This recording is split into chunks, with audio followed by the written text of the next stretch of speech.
OVNI, phénomènes inexpliqués, témoignages, lumières étranges ou observations, zone parallèle, un lien avec l'inconnu.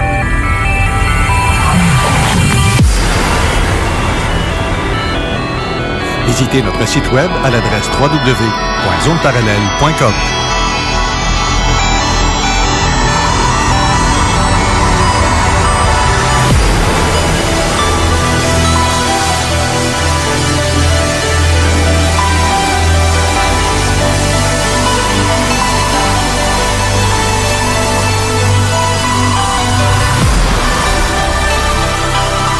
Voici Carole Lauzé. Bon samedi à vous tous et toutes et bienvenue dans la zone parallèle. Aujourd'hui, on va recevoir Richard Glenn en seconde partie de l'émission, mais on a aussi René Chabot qui est en studio. Bonjour René. Allô, Carole. On a Manon aussi qui est à la co-animation. Bonjour, Manon. Bonjour, Carole. Là, peut-être que vous allez me dire, avec ce que je vais vous dire, peut-être que vous allez dire qu'on frôle la paranoïa avec ce qui s'en vient, là, mais vous jugerez par vous-même parce qu'aujourd'hui, on va faire un test assez concrétisant, je peux dire ainsi, parce qu'il y a une suite d'événements qui s'est produit juste cette semaine. Puis plusieurs personnes ont été témoins de ça. Fait que c'est de ça que je veux vous parler. Mais vous connaissez tous l'Agence nationale des renseignements appelée le NSA ou la National Security Agency. Vous connaissez ça? Okay, oui. Hein? Bon, mais c'est des champions par défaut de la cybersécurité aux États-Unis. Puis avec toutes les actualités qu'on a connues ces dernières semaines concernant les fuites de nos données personnelles d'un peu partout, ici et là, si vous saviez à quel point qu'on les a déjà, ces fuites-là ont toujours été là. Tout le monde a accès à tout le monde, à quelque part, dans quelque sorte. Puis, bref, j'ai appris par un article cette semaine de Léa Faure, qui date du 3 octobre, que le FBI utilise les Facebook Ads pour recruter des espions russes. Celle-là, j'ai fait, ben voyons donc. Tu utilises, mais c'est parce que Facebook, la FBI est sur Facebook. Pas vrai, là. J'ai fait des vérifications. C'est réellement ça. Puis le 9 octobre, Mme Faure a aussi écrit un autre article qui concerne l'FBI qui a été récemment condamné pour avoir utilisé des bases de données de la NSA sans y être autorisé. Ouf. Oui, ouf. Pas surpris du tout. Non, moi non plus, mais là, je pensais, tu sais, parce qu'ils se pensent, t'es FBI, t'as le droit à tout. Tu penses que t'es au-dessus de toutes les lois? À quelque part, pour faire des gestes comme ça, venir voler tes données de tout le monde. Donc, bref. Le tribunal secret américain, le FISC, ou le Foreign Intelligence Surveillance Court, vient de publier une décision qui touche directement le FBI, où on les condamne à utiliser les données sans autorisation. Puis plusieurs considèrent comme étant parano ou conspirationniste quand on parle de ça, quand on dit « Hey, checkez-vous, on est surveillé ». Non, c'est pas des blagues, là. C'est pas de la paranoïa, c'est du réel, là.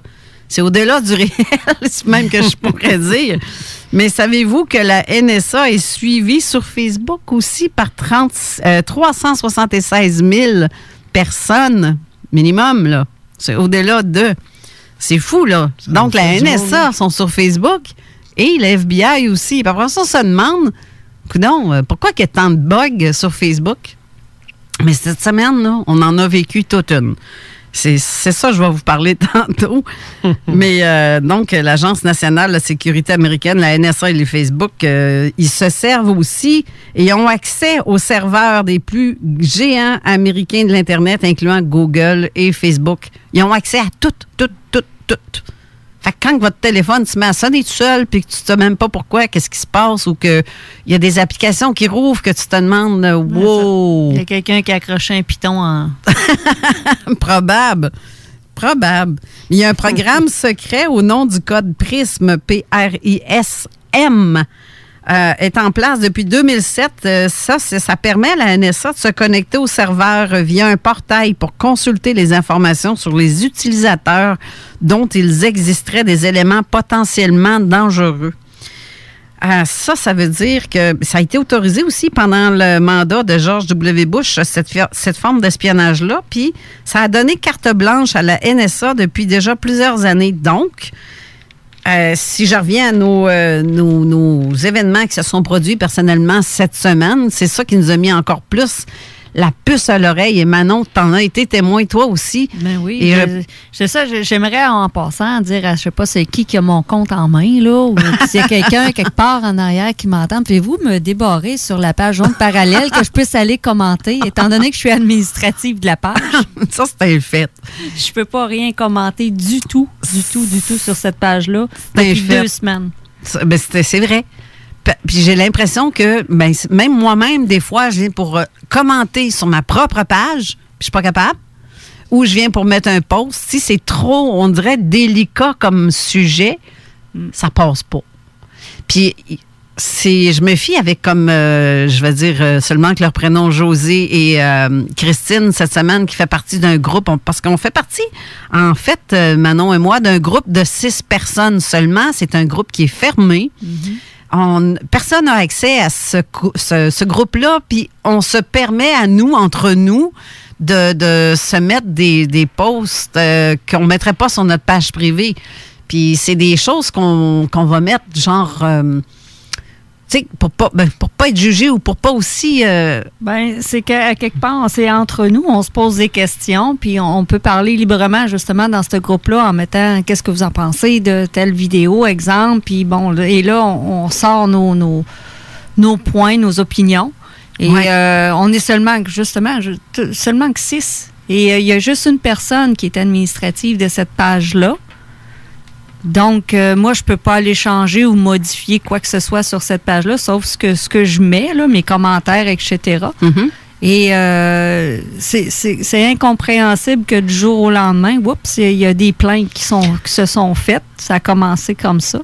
Oui, justement, la plainte en question, c'est qu'il y a une plainte qui a été postée, qui a été faite à la personne qui administre la page. Et la plainte concernait un post qui avait été mis durant la semaine, sauf qu'il n'y a personne de nous 6 qui a fait la plainte. Donc, qui a mis la plainte pour nous sur cette page privée? C'est ça. Il y a quelqu'un qui a accroché un piton à quelque part. Il y en a qui décident pour nous. Hein? Oui, mais le sujet est assez très controversé aussi. Puis tout ce qui est controversé, on dirait que ça passe pas. On dirait que il vérifie, puis on se demande tout le temps, bon, c'est encore un bug Facebook. C'est ça. Ben, c'est parce que le bug, il se répète pas mal souvent tout le temps sur ces pages-là. Là. En tout cas, sur cette page-là, dans notre cas, et sur ma propre page de Zone Parallèle, je peux même pas parfois aller écrire un post parce que ça marque que c'est refusé ou le truc est refusé. Je peux pas mettre mes propres écrits. C'est pas normal, là. Puis je me dis, on n'est pas grand monde là, qui administre cette page-là, entre autres, toi, Manon, qui est administratrice de zone. Mm-hmm. Puis tu n'as même pas le droit d'écrire, tu n'as même pas le droit de lire les commentaires. Ça, je comprends pas ça. Je viens à bout de lire les commentaires, mais je peux pas commenter. Je peux pas aller mettre n'importe quoi. Comme là, je voudrais y aller aujourd'hui pour signaler aux éditeurs, pas aux éditeurs, mais aux auditrices. Si auditeurs, auditrices, s'ils veulent commenter, laisser un commentaire, une question par rapport au sujet qu'il va avoir aujourd'hui, je peux même pas le faire. Fait que je vous invite. Mais des fois, ça débug, hein, après un certain temps. T'es dessus, tu reviens, oups, là, ça marche. Oui, il y a des fois que je vais lire les commentaires, mais d'autres fois, je les lis pas du tout. La semaine passée, je n'étais pas capable de lire aucun commentaire. Fait qu'avis au tweet qui nous écoute en ce moment, qui gère notre page Débloquer Manon. Christy, on en a besoin pour qu'elle puisse lire vos commentaires. Mais sinon, je vais peut-être au pire les lire. Je vais essayer d'ouvrir. Moi, je suis capable de voir les commentaires, Marc. Là, pour mais, tout de suite. Ouais, puis là, je veux accrocher ton piton encore. Je veux faire un test à un moment donné. Là, je veux prévenir les gens que ce que je vais faire parce que je veux vous apporter une preuve de ce que je vais dire là. Puis j'ai emmené mon Google Home avec moi. Fait que ceux qui veulent tester avec moi votre Google Home, faites-le, ouvrez-le. Parce qu'on va faire un essai, même par les ondes radio, et je le sais que ça fonctionne, parce que mon espèce de cellulaire passe son temps à ouvrir quand j'écoute la TV. Il y a quelque chose qui se produit, puis je veux voir si ça vous fait ça à vous autres aussi. Mais, ou des fois, ça c'est une autre preuve qu'on est écouté à quelque part. Puis, je vais vous dire après ça, avec le post, avec ce que je vais vous essayer là en ce moment, ouvrez une page Internet, n'importe laquelle, là. Mettons Facebook. Ouvrez-le, votre Facebook, là. Puis si ce que je dis, ce que je vais dire, fait ouvrir quelque chose sur votre cellulaire après coup, écrivez-moi un commentaire sous le poster des invités d'aujourd'hui pour me dire oui, c'est confirmé, ça a marché. Parce que moi, pour l'instant, ça marche. Que j'écoute la radio ou que j'écoute la télé, mon cellulaire s'ouvre tout seul, des fois. Puis le Google Home, s'il est ouvert à ce moment-là, ben là, il se met à me dire plein d'affaires que j'ai jamais demandé. Puis ça, je suis pas la seule à qui ça arrive. Mais pendant que le Google allume, c'est parce qu'il y a quelques secondes avant que c'est préenregistré. C'est déjà enregistré quelques secondes avant et quelques secondes après. Donc, tout ce que vous dites dans votre maison, c'est entendu par un petit coon qui travaille chez Google. Oh que oui. Je dis petit coon parce que il me semble que tu le sais que tu fais ça, là.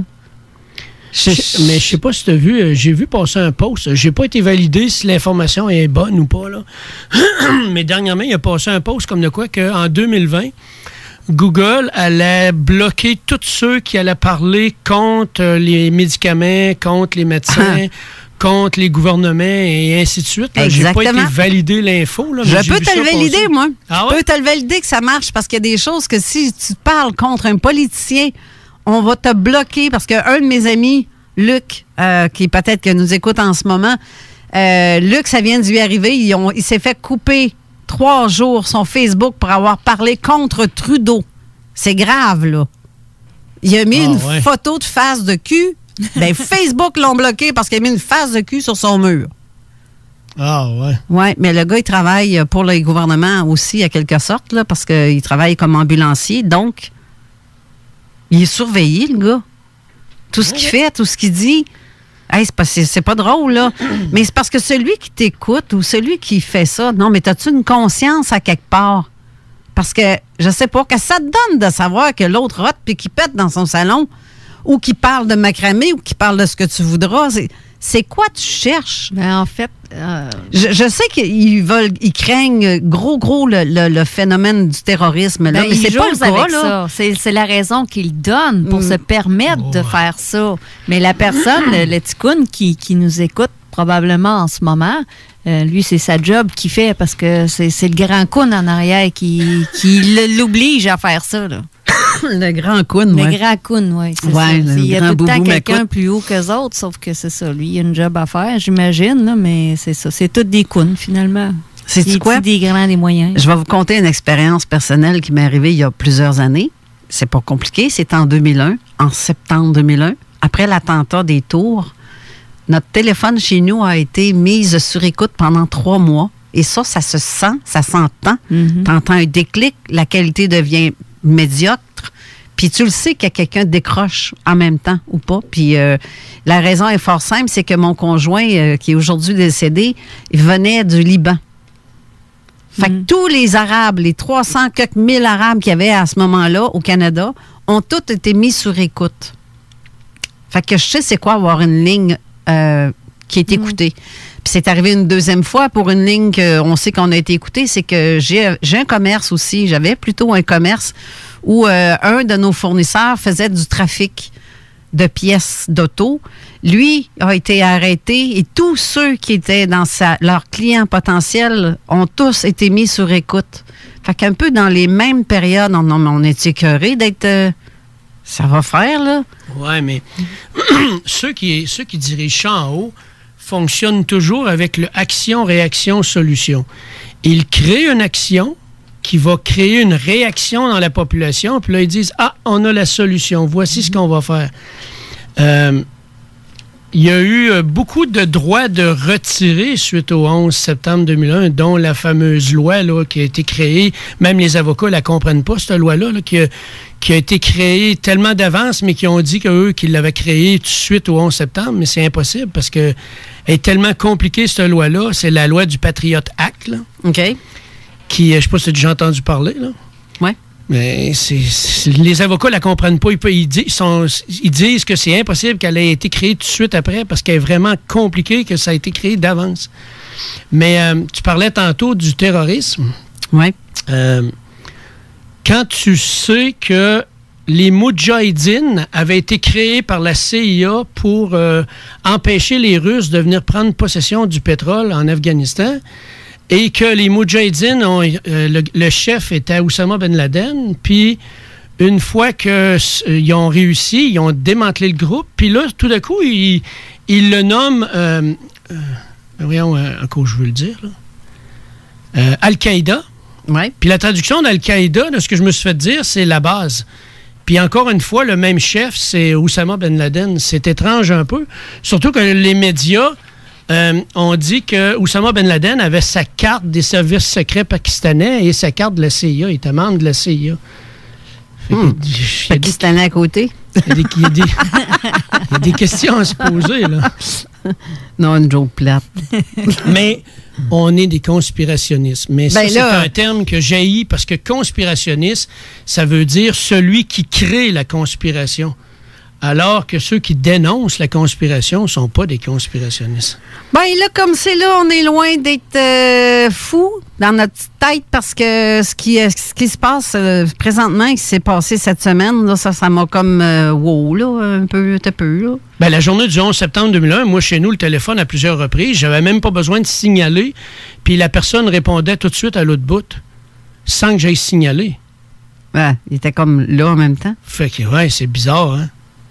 Ouais, trop. Ouais.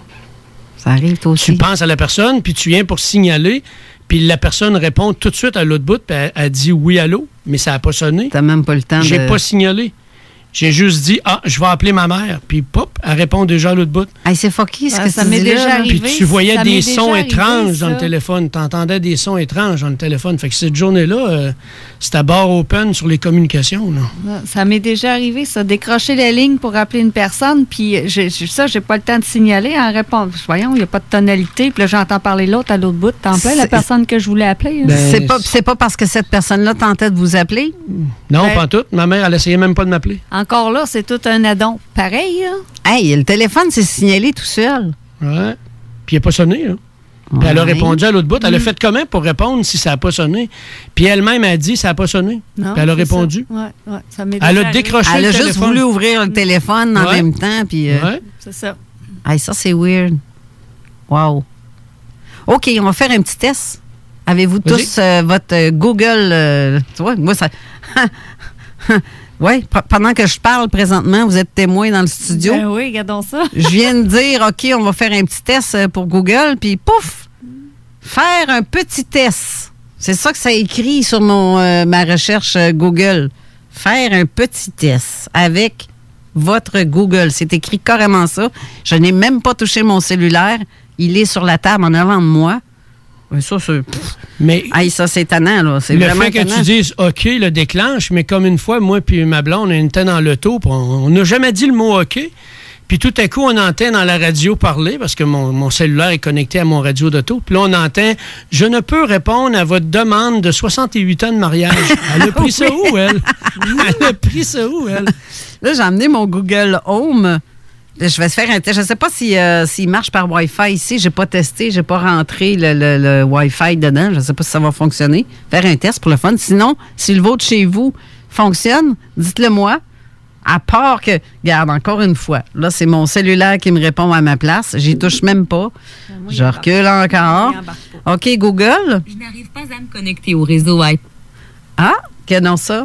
Elle dit qu'elle n'est pas capable de se connecter au réseau Wi-Fi. OK, Google. Tu marches-tu? OK, Google. Je n'arrive pas à me connecter au réseau Wi-Fi. Vous pouvez vérifier les paramètres de connexion dans l'application Google Home. Ah, ben, gadon, ça veut dire que c'est on est safe. Parce qu'il n'est pas sur le Wi-Fi. J'ai pas mis le Wi-Fi de la station dans mon Google. Il aurait peut-être fallu que je fasse ça. Ouais. Fait que ça ne marchera pas avec ça. Mais par contre... Mais t'as pas déclenché le mien, en tout cas. Mais par contre, moi, oui. Dites OK Google ou touchez le micro. C'est ce qui est écrit sur mon téléphone. Ça fonctionne en ce moment. Mais s'il y en a qui me disent que ça fonctionne, comme je vous dis, envoyez-moi un texto pour confirmer que votre Google Home a allumé ou a répondu à mon appel. Et sinon, sur votre cellulaire, je vais le répéter encore une fois. OK Google. Et moi, voilà. il est désactivé. Il attend ma réponse. Il attend ma question. Je veux savoir. OK, Google, dis-moi qui est Ashtar. Là, mon téléphone à moi ne me dit pas, ne me parle pas. Mon Google Home ne parle pas parce qu'il n'est pas sur le Wi-Fi. Mais je viens de tomber sur la réponse. Commandant Ashtar, centre de ressources. Ashtar est un être extraterrestre, commandant d'une flotte de vaisseaux. On dit d'ailleurs que la flotte intergalactique servant de Christ cosmique, etc., etc. On a plusieurs... si je demande par hasard...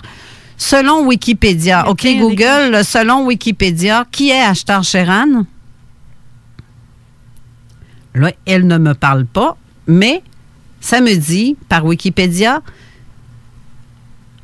attendez un peu que je le lise, qu'est-ce qu'il vient de me donner? Ça dit que Vrillon est le représentant de Ashtar Galactique, fut le nom donné par une voix non identifiée qui fut diffusée sur les transmetteurs de Southern Television au Royaume-Uni pendant environ 5 minutes. À 17h10, le samedi 26 novembre 1977, la voix était brouillée et accompagnée d'un bourdonnement grave interrompit une émission de Independence Television News pour avertir les téléspectateurs de la destinée de que votre espèce ou que vous devez communiquer vos prochains, le parcours à entamer pour éviter un désastre qui menace votre monde et les êtres d'autres mondes autour de vous. L'interprétation porta à la conclusion qui était un extraterrestre appelé Vrillon. Donc, je ne le lirai pas au complet, là, parce que l'émission, elle va pas être portée nécessairement toute juste sur ça. Tout ça pour dire... L'espèce de lien qu'on a mis sur notre groupe personnel, privé, fermé, ça concernait Ashtar Sheran. Qui a bloqué? Qui a dit que c'était un post indésirable dans tout ça? Y a-tu quelqu'un qui veut pas qu'on parle de ce phénomène-là? Je sais qu'il y en a qui ont eu l'expérience de sont couchés dans leur chambre, à coucher, ils voient le grand blond de 6 pieds et demi à 7 pieds devant eux, qui passe sous le cadre de porte, qui s'approche d'eux et qui disent, et qui parlent en télépathie, qui te disent, je suis Ashtar Sheran, faut pas que tu aies peur, je suis là parce que je viens de telle affaire, et qui commencent à communiquer avec toi en télépathie. Il y en a, excusez-moi, il y en a qui vont ridiculiser le phénomène puis qui vont dire, ben non, d'un peu là, ça c'est rien que des, comment ça s'appelle ça, non, des manipulations des petits gris qui te font croire que c'est lui. C'est ça, par des hologrammes, c'est ça.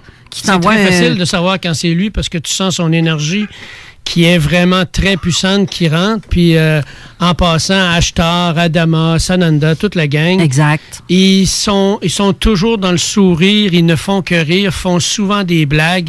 La majorité du temps, quand j'étais avec ma soeur puis qu'on les voit, Archange Michael aime bien lui faire semblant de descendre des escaliers, fait que pour nous faire rire. Leur but, c'est de nous faire rire. Bien, c'est dans la joie et dans l'amour, genre de personnage-là. Tandis que l'autre, si tu veux tester si c'est vraiment le vrai que tu en avant de toi ou un hologramme, mais... Demande-lui, es-tu vraiment celui que tu prétends être? Puis tu vas voir apparaître la vraie réponse. Ou ben donc, tu lui comptes une joke, c'est toi qui rit pas, c'est parce que... Mais ça va être instantané parce que la demande que tu lui fais, il est obligé de te montrer qui il est vraiment. Fait que ceux qui vont le faire, préparez-vous, parfois vous pouvez faire le saut. Ben oui, tu te ramasses avec une espèce de grand gris en avant à travers son... C'est comme si c'est spécial, ça. Mais ça, c'est un phénomène, d'ailleurs, qui est encore très, pas méticuleux, mais mettons, qui est très... Très sensible. Très sensible, oui. Mais en même temps, très régulier, parce qu'il y en a énormément de gens qui sont contactés avec ce personnage-là. Ça, j'ai même pas de doute. Parce qu'il y a énormément de gens qui se disent, bon, regarde, je suis allé dans un vaisseau, j'ai rencontré les grands blonds, on m'a dit que c'est ci, on m'a dit que c'est ça, il arrive ci, ça, puis qui arrive, puis qui t'envoie des tonnes de messages dans ta tête ou par un écran qui va être, il y en a plusieurs que ça va être comme ça aussi, c'est comme un gros écran télé qui te met devant, puis qui te montre des catastrophes. Ça va être toujours des beaux messages. Oui, pas tout le temps. Parce que le commandant Ashtar Sheran, c'est le commandant en chef de la flotte de vaisseaux mers pour la libération de la Terre. Mais la libération de quoi? Ben, c'est ça. C'est comment est-ce qu'on dit ça? L'interprétation de ce que le message est dit, la plupart, il y en a qui ne savent pas l'interpréter de la bonne façon, mais ça devient comme tellement tragique et... Est-ce que ce serait de la libération de ceux qui veulent prendre possession de nous, de ceux qui veulent nous contrôler? Parce que c'est toujours notre libre arbitre. Il ne faut jamais oublier que c'est le libre arbitre. Les choix que tu fais attirent ce que tu as demandé à l'intérieur de toi. Je vais vous donner des exemples tantôt, là, en lien avec autant Ashtar Sheran que Sananda et ainsi de suite, là, des cas vécus. Oh! Ça serait le fun qu'Ashtar rentre en communication avec nous autres. Il y a un micro de libre, là, si ça te tente de venir te joindre et qu'on jase. On peut utiliser... non, mais je vais triper en tabarnouche, par exemple, si ça arrive pour vrai. Ashtar, c'est le grand chum de Sananda. C'est des grands amis, ça, les deux. Oui. Sananda... Crayon aussi, selon mon ami Marie-Ève qui m'écrit. C'est le service magnétique, dans le fond, c'est le même. C'est Vrillon... c'est le même personnage, en fin de compte. Puis tu vois, il y en a qui vont le voir comme un ange, ils vont le percevoir comme un ange, cet être-là. Comme Michel-Ange, il y en a qui vont dire, oui, je vois des anges, parce que le gars, il est grand, il est blond, il a les yeux bleus, il a une tunique blanche, mais il est de toute beauté. Il est habillé comme Jésus, à quelque part. Il y en a qui ont ces genres de contacts-là. Mais ce genre de contact-là ne dit pas qui il est, par exemple. Pour certains, là, c'est... Ben, comme dans le film « Et si Dieu existait », le petit garçon. Oui. Ceux qui viennent le chercher, c'est Sananda qui vient le chercher, mais c'est exactement la même chose. Là. Puis la fille qui s'est mise à peindre, puis qu'elle a vu le même Sananda, là, c'est tout le temps dans le même principe. Oui, c'est un fait. Mais bref, c'est de ça qu'on parlait sur la page, le groupe privé. Puis tout s'est mis à fucker le chien sur Internet. Mon Facebook s'est fermé 4 fois en ligne, comme si j'avais plus le droit. À chaque fois que je venais pour ouvrir la page, pouf, mon Facebook se fermait. Oups, il rouvrait sur une autre page. Voyons non, là, je retourne sur la page, sur le groupe, pouf, ça recommence. 4 fois en ligne dans l'espace de même pas 10 minutes. Incapable d'écrire. Pendant ce temps-là, les deux autres filles, Josée et Christine, ont discuté au téléphone de ce qui venait de se passer là. Et au même moment, sur leur ligne téléphonique, ils ont entendu clairement une voix d'homme en arrière décrire le coin de la rue de Christine, qui est à de l'autre bout du Québec, là. C'est la voix d'homme expliquait, oui, elle habite telle place sur un coin de rue où il y a telle chose. Je ne veux pas nommer rien, je ne veux pas mettre d'indice, là. Mais, en fait, excusez. Tout un hasard. Ouais. Moi, j'ai encore une petite grippe, fait que là, je parle beaucoup en plus. Fait que, désolé, c'est l'automne. Et j'ai repogné encore un autre microbe, juste pour faire exprès. Beaucoup de transformation énergétique. Oui. Ben, tu vois, c'est au même moment, tout ça, les deux filles se parlent ensemble au téléphone, puis qui entendent cette voix-là. Et au même moment, moi, j'étais avec Manon sur le téléphone, et j'essaie de parler en même temps, puis c'est là que le Facebook arrêtait pas Là, je prenais un screenshot de ce que j'écrivais, parce que je voulais expliquer c'était quoi, qu'est-ce qui se passait. Puis ce que je disais, c'était comme... en attente tout le temps, tu sais, avec un genre de 3 petits points qui fait comme... attends un peu, toi. Puis là, ça disait que ta publication a échoué. On étudie ce que tu écris, puis après ça, on va l'accepter ou pas, puis là, oups, c'est échoué. Carrément. C'est comme ferme ta boîte, faut pas que tu dises ça. Puis, mais là, j'ai eu l'intelligence et la rapidité d'esprit de faire un screenshot avant de l'envoyer. Oh, yes. Puis je l'ai fait après l'avoir envoyé pour montrer que ça disait que la publication était échouée ou que ça disait que votre post va, ce que vous venez d'écrire, votre commentaire va sortir dès que vous serez en ligne. C'est parce que j'étais bien connectée et bien en ligne.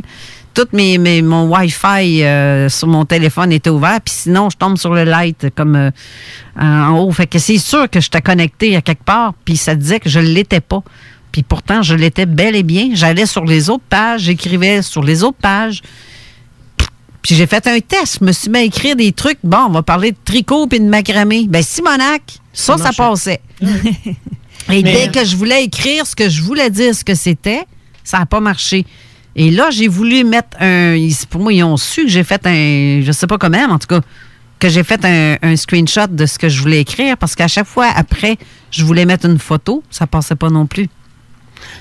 Tu sais, quand tu veux pas que... Mettons les êtres humains. Quand tu veux pas que les autres aiment quelqu'un que toi, t'aimes pas, ben tu vas le salir ou tu vas t'assurer que les gens n'en parleront pas. Quand tu veux bloquer l'information concernant le commandant en chef Ashtar Sheran, tu fais la même chose. Mais encore plus étrange, le film Transformers. Ouais. Le fameux robot qui vient de la galaxie puis qui est vraiment méchant, qui vient pour détruire la Terre...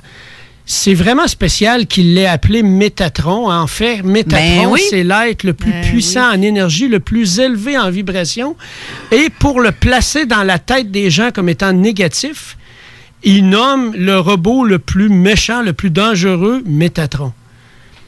Puis ça, là, c'est des programmations, ça rentre dans le cerveau, il y en a plein. On pourrait s'asseoir ensemble puis écouter des films, puis je te montrerai toutes les programmations qu'ils mettent. Check même le message que je viens de recevoir un message en privé sur Zone Parallèle qui dit « Je vous écoute, mais j'ai beau cliquer sur le lien Facebook pour avoir votre accès aux commentaires, mais ça fonctionne pas. » Bon, t'es un gadon. La personne ne peut même pas me répondre pour me dire si ça a marché ou pas. Eh oh! J'ai demandé au petit Kun de me débloquer ça pour l'émission. Pourquoi tu l'as pas fait? J'aimerais ça que les gens, justement, comme me le disent, puis je vais faire mieux que ça. Si vous avez un cellulaire, vous pouvez me contacter par texto si ça ne marche pas sur Facebook. Vous pouvez le faire vous pouvez me laisser un commentaire par texto au 581-500-1196. Je vais lire le texto. C'est sûr que ça va rentrer par texto. Sinon, ça sera un commentaire sous le poster de la page des invités d'aujourd'hui. Là, on va devoir aller à une petite pause. Après, tu vas avoir quelque chose à nous faire entendre, René, parce qu'on va parler on va rentrer dans le vif du sujet, qui est la synchronicité. Encore là, on a peut-être quelques petits exemples à donner, puis des expériences personnelles que tout le monde a ça. C'est juste qu'il faut que tu sois à l'écoute à quelque part, là. Oui, puis même juste avant ça, je me posais la question, parce que tu sais comment je fonctionne, Carole, tu commences à me connaître. Je laisse venir les choses, je demande et je reçois la réponse. Et il y a quelque chose que je me demandais si je devais le lire, et je vais le lire. Fait qu'après la pause, juste avant de faire passer l'audio qu'on a parlé, je vais lire quelque chose pour montrer les programmations qui sont possibles, jusqu'à quel point, même les expériences qui ont été faites, ça va être assez clair et assez précis. D'accord. On revient tout de suite. Mais je ne le commenterai pas. Parfait, c'est bon. On revient.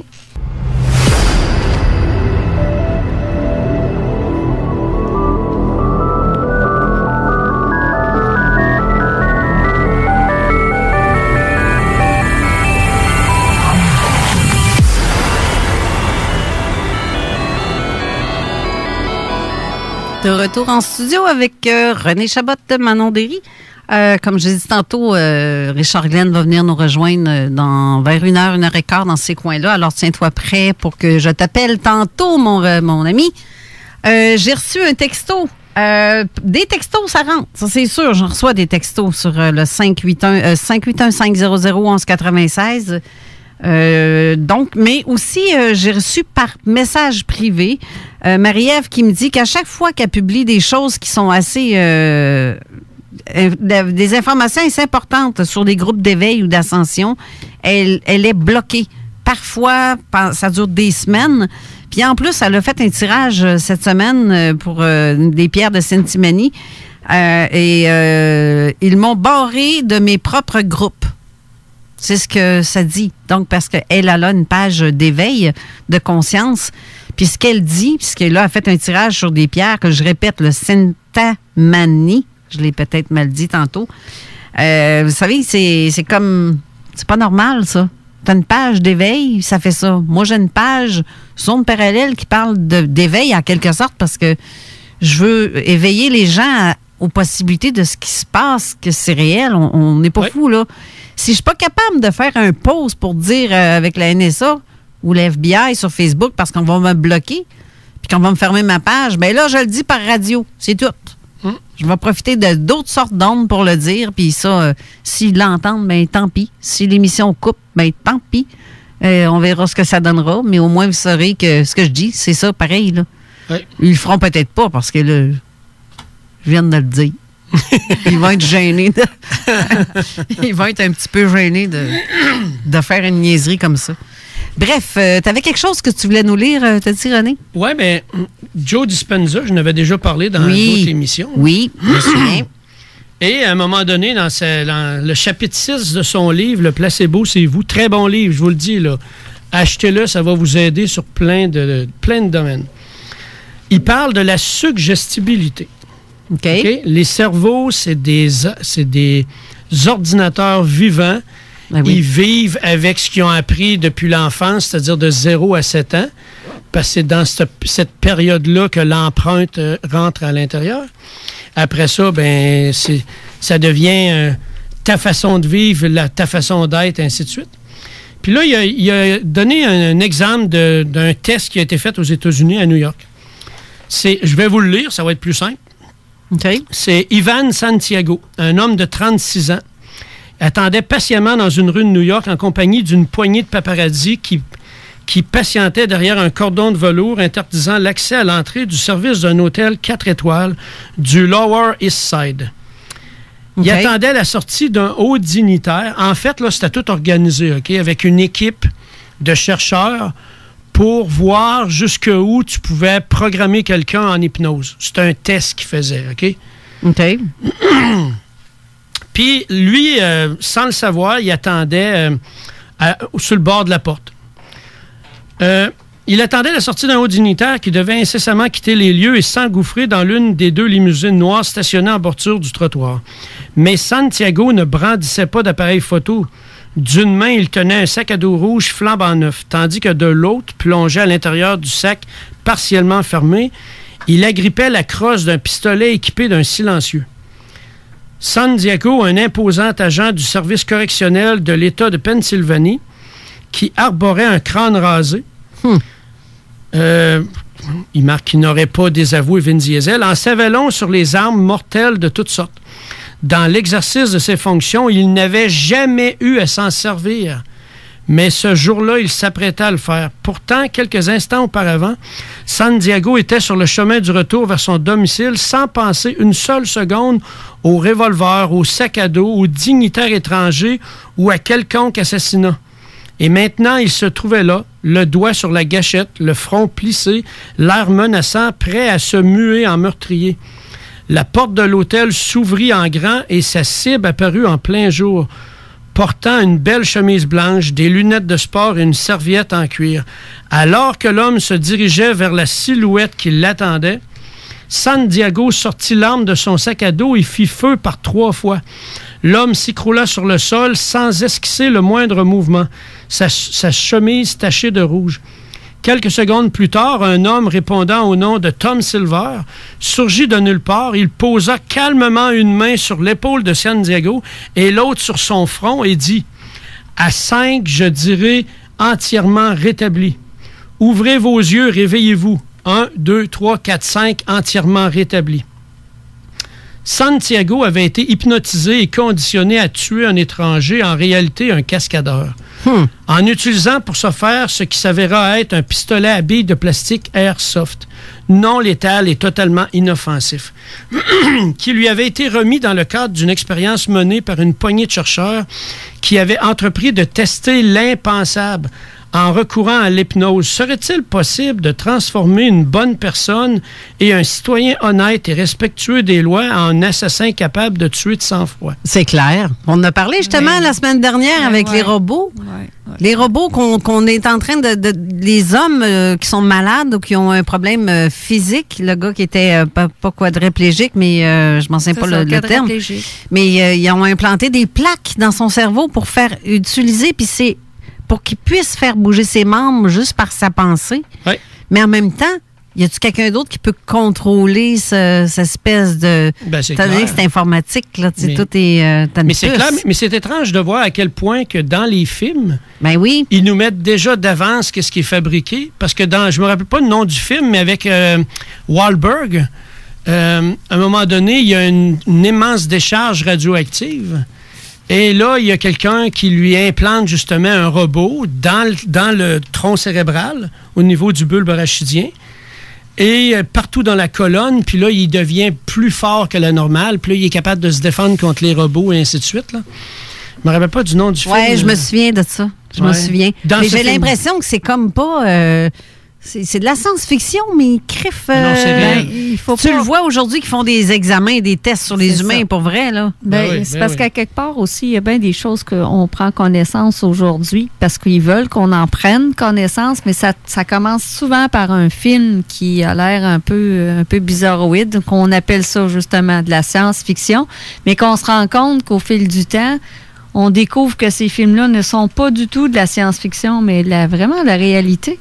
Ou souvent, c'est pour discréditer. Là. Ils te font mettre ça dans un film. Fait que là, toi, tu vas vouloir dire que ça existe. Puis les gens vont dire, ben non, ça n'existe pas. Tu as vu ça dans un film. Oui, c'est ça, encore. Ouais. Tu as été programmé par un film. Mais je vais finir juste le petit texte ici.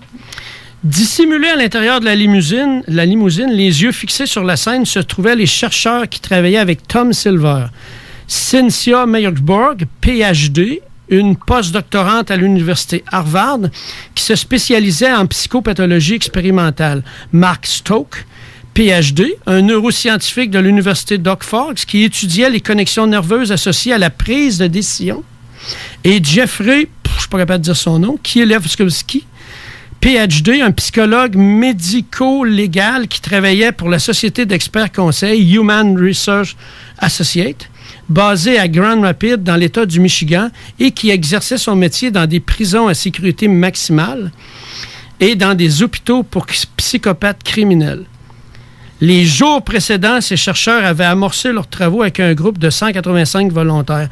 Ils ont vraiment trié sur le volet pour arriver à la fin et dire, bon, ben lui, il est full suggestible, mais il n'y a aucune violence à l'intérieur de lui en tant que tel. Ouais. Puis, ils en ont fait un meurtrier. C'était une scène montée, mais le gars, il s'est jamais rendu compte de rien. Il était sous hypnose. Bien, c'est clair. C'est clair. C'est de la manipulation vraiment... tu fais qu'à regarder, OK, oui, ça peut avoir de l'air pipé, là, l'émission de Mesmer, où qui dit qu'il fait faire des affaires. Il y a des fois que ça a de l'air pas sûr de ça, moi, là. Mais il y a des affaires qui se fait que je me dis, c'est clair. Ouais, il peut avoir... Ça peut être vrai, mais la personne ne se rend même pas compte de ce qu'il fait. Tu sais, mon oncle franc-maçon, quand je vous ai dit, il m'avait répondu à ma question que, oui, René, même si la personne est au Lac-Saint-Jean, puis que je lui envoie la programmation d'aller tuer quelqu'un, elle va aller tuer la personne, puis elle ne se rendra même pas compte de rien, sauf après. C'est du magnétisme, c'est de la force mentale. Il faut juste que tu aies les conditions. Il faut que tu saches c'est quoi, il faut que tu utilises. Oui. Fait que là, on va passer à un autre sujet beaucoup plus joli, beaucoup plus léger, beaucoup plus agréable. Oui, justement, le thème de ce dont on était censé parler depuis le début, mais qu'on a bifurqué parce qu'on a encore la petite bave sur le bord de la bouche. Là, pour c'est dire... n'importe quoi ce qu'on vient de dire. Là, à 3, on se réveille, c'est n'importe quoi. 1, 2, 3, on est réveillés. Clic. On parle de synchronicité aujourd'hui. Je veux que tu fasses... Millennium, le film, c'est ça. Merci, Alain. Je sais que tu veux faire entendre un fichier audio parce que tu me l'as envoyé. Je l'ai entendu, ce fichier audio-là. Je suis pas capable d'aller le mettre sur un ordinateur ou de le rentrer dans le système. Donc, on va y aller subtilement avec une caisse de son qu'on va mettre le micro tout proche pour l'entendre parce que c'est un message qui a été envoyé par texto. On ne peut pas le télécharger. Ça ne fonctionne pas. Puis je vais expliquer après. Je vous le fais entendre, puis après, je vais expliquer le pourquoi du comment. Exact. OK? Dac. Je pars ça, puis tu ajusteras la force de mon micro en conséquence. Là. Ah, ben tiens, Manon, elle vient de te mettre un micro. Je vais en avoir 2. Au pire, je peux le prendre comme ça. Non, c'est parce que mon fil il commence à être magané. Je l'ai promené pas mal partout, cette affaire-là. Mais ça va être assez fort que tu vas l'entendre. C'est parti.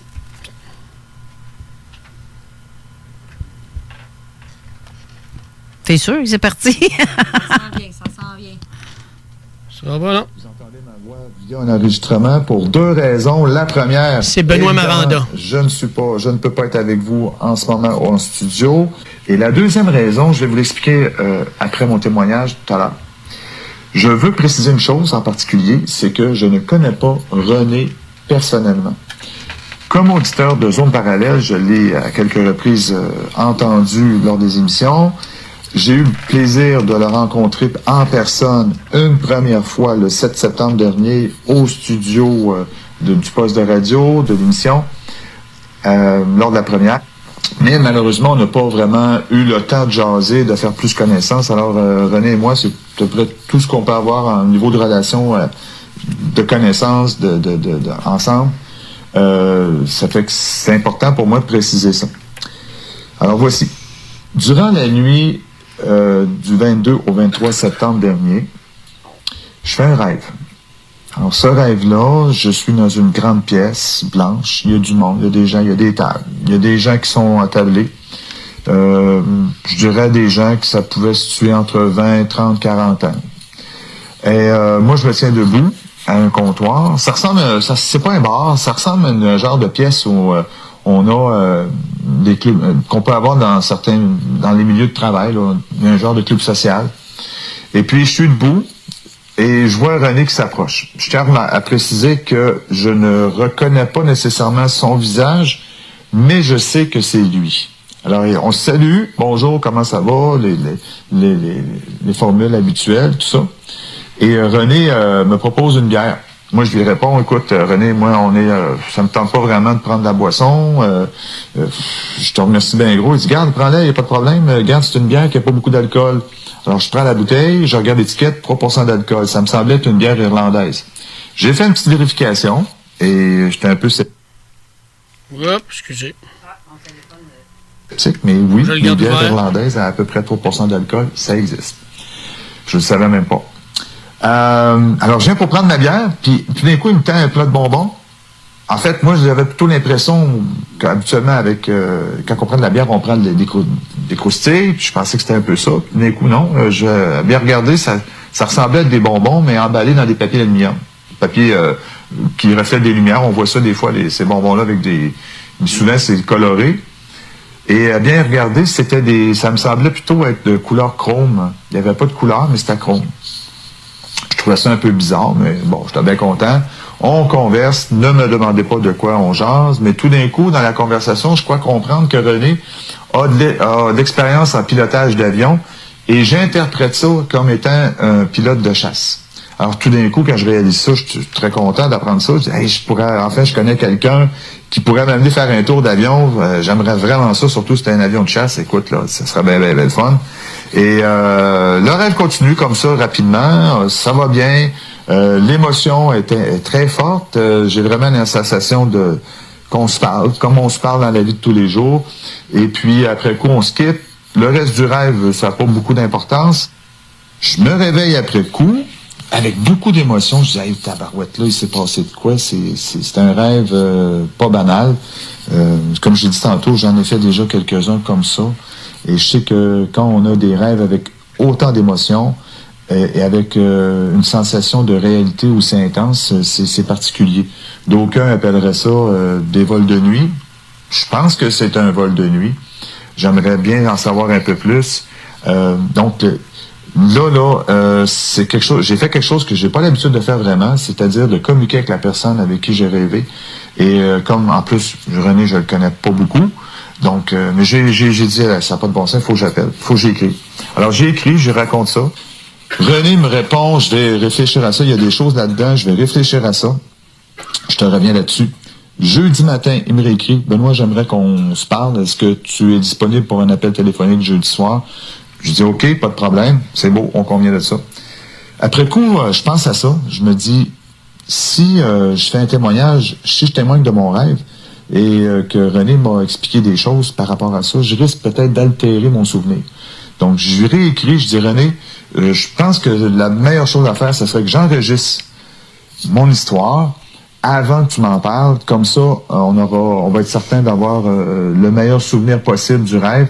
Et après ça, on en jasera. Je peux te dire que j'ai vraiment hâte d'entendre ce que tu as à dire là-dessus pour que tu aies une réaction de cette façon-là. Et puis, je pense que ça va être intéressant, donc, par rapport à ça. Il y a une chose que j'aimerais mentionner, c'est que par rapport à l'histoire des fameux bonbons enveloppés dans du papier métallique, j'étais en méditation parce que le rêve, là, je l'ai gardé avec moi toute la semaine. L'émotion était tellement importante. À chaque fois que je me ferme les yeux, j'ai l'impression facilement de me souvenir du rêve, de le revoir. À un moment donné, durant la semaine, j'étais en détente et puis les fameux bonbons enveloppés dans du papier métallique qui étaient au départ un détail sont comme venus prendre toute la place dans mon écran mental et ça s'est mis à briller très très fort. C'est la brillance des papiers, ça s'est mis à briller. C'est comme si j'avais devant moi non plus des bonbons dans un plat, mais plutôt une espèce de cristal brillant de couleur métallique. Et à ce moment-là, j'ai eu comme un genre de flash qui m'est apparu. J'ai sorti de mon état de semi-conscience ou demi-sommeil à ce moment-là pour me réveiller de façon bien nette. Puis je me suis dit, voyons, attends un peu, là, y a-tu quelque chose qui s'est passé, une lumière qui allumait quelque part dans la maison, je sais pas, moi, y a-tu une voiture qui a éclairé la vitre du salon où j'étais, de la pièce où j'étais, puis que ça a éclairé la pièce pendant que j'avais les yeux fermés, ça m'a donné cette impression-là. Non, c'était pas possible parce qu'on était pas tout à fait en pleine nuit, en début de journée, donc il y avait de la lumière dans la pièce, mais c'était pas... il n'y avait rien qui pouvait faire que l'intensité lumineuse puisse s'être modifiée de façon instantanée comme ça. Alors ça, c'est un peu bizarre, je peux pas interpréter ça. Comme je ne suis pas en mesure d'interpréter vraiment tous les éléments que je vous ai racontés dans le rêve, à part le fait que j'ai vraiment le sentiment d'avoir eu un contact avec René dans cet état-là. Puis c'est un sentiment vraiment super intéressant. J'ai l'impression que ma relation avec lui va changer. C'est comme si maintenant je le connaissais bien. René, c'est ce sentiment-là que j'ai. J'ai bien hâte de communiquer avec lui. C'est ce que je vais faire aussitôt l'enregistrement terminé. Il va me dire de ses impressions, son interprétation, chose que je suis convaincu qu'il va partager avec grand plaisir avec vous pour la suite de l'émission. Alors, merci beaucoup de m'avoir écouté. Bonne fin d'émission. Mon Dieu, c'est spécial. J'ai hâte d'entendre la suite de ce que tu vas me dire à ça, là, parce que c'est assez impressionnant. Là. De là, le titre, tout est prévu dans la synchronicité. Écoutez votre être. En 2013, moi, j'ai fait le choix de m'élever, de transcender ce qui a transcendé, parce qu'on est ici pour transcender des choses. Qui fait que quand j'ai passé à l'émission de radio avec Benoît, qui s'est assis juste à côté de moi, moi, je fonctionne toujours de la même façon. Mm-hmm. Je ne choisis pas où je m'assois. Je rentre dans la pièce, puis j'attends, puis quand ça me dit « OK, assis-toi là », ben c'est là que je m'assois. Fait que je me suis assis à un endroit, direct où Alain est assis présentement, puis Benoît s'est assis à côté de moi, puis tout de suite, moi, à l'intérieur de moi, j'ai senti... Hey, mais tu le disais pas. Je suis tellement bien à côté de lui, là, c'est comme si j'en rentrais dans mes pantoufles. Je le connais.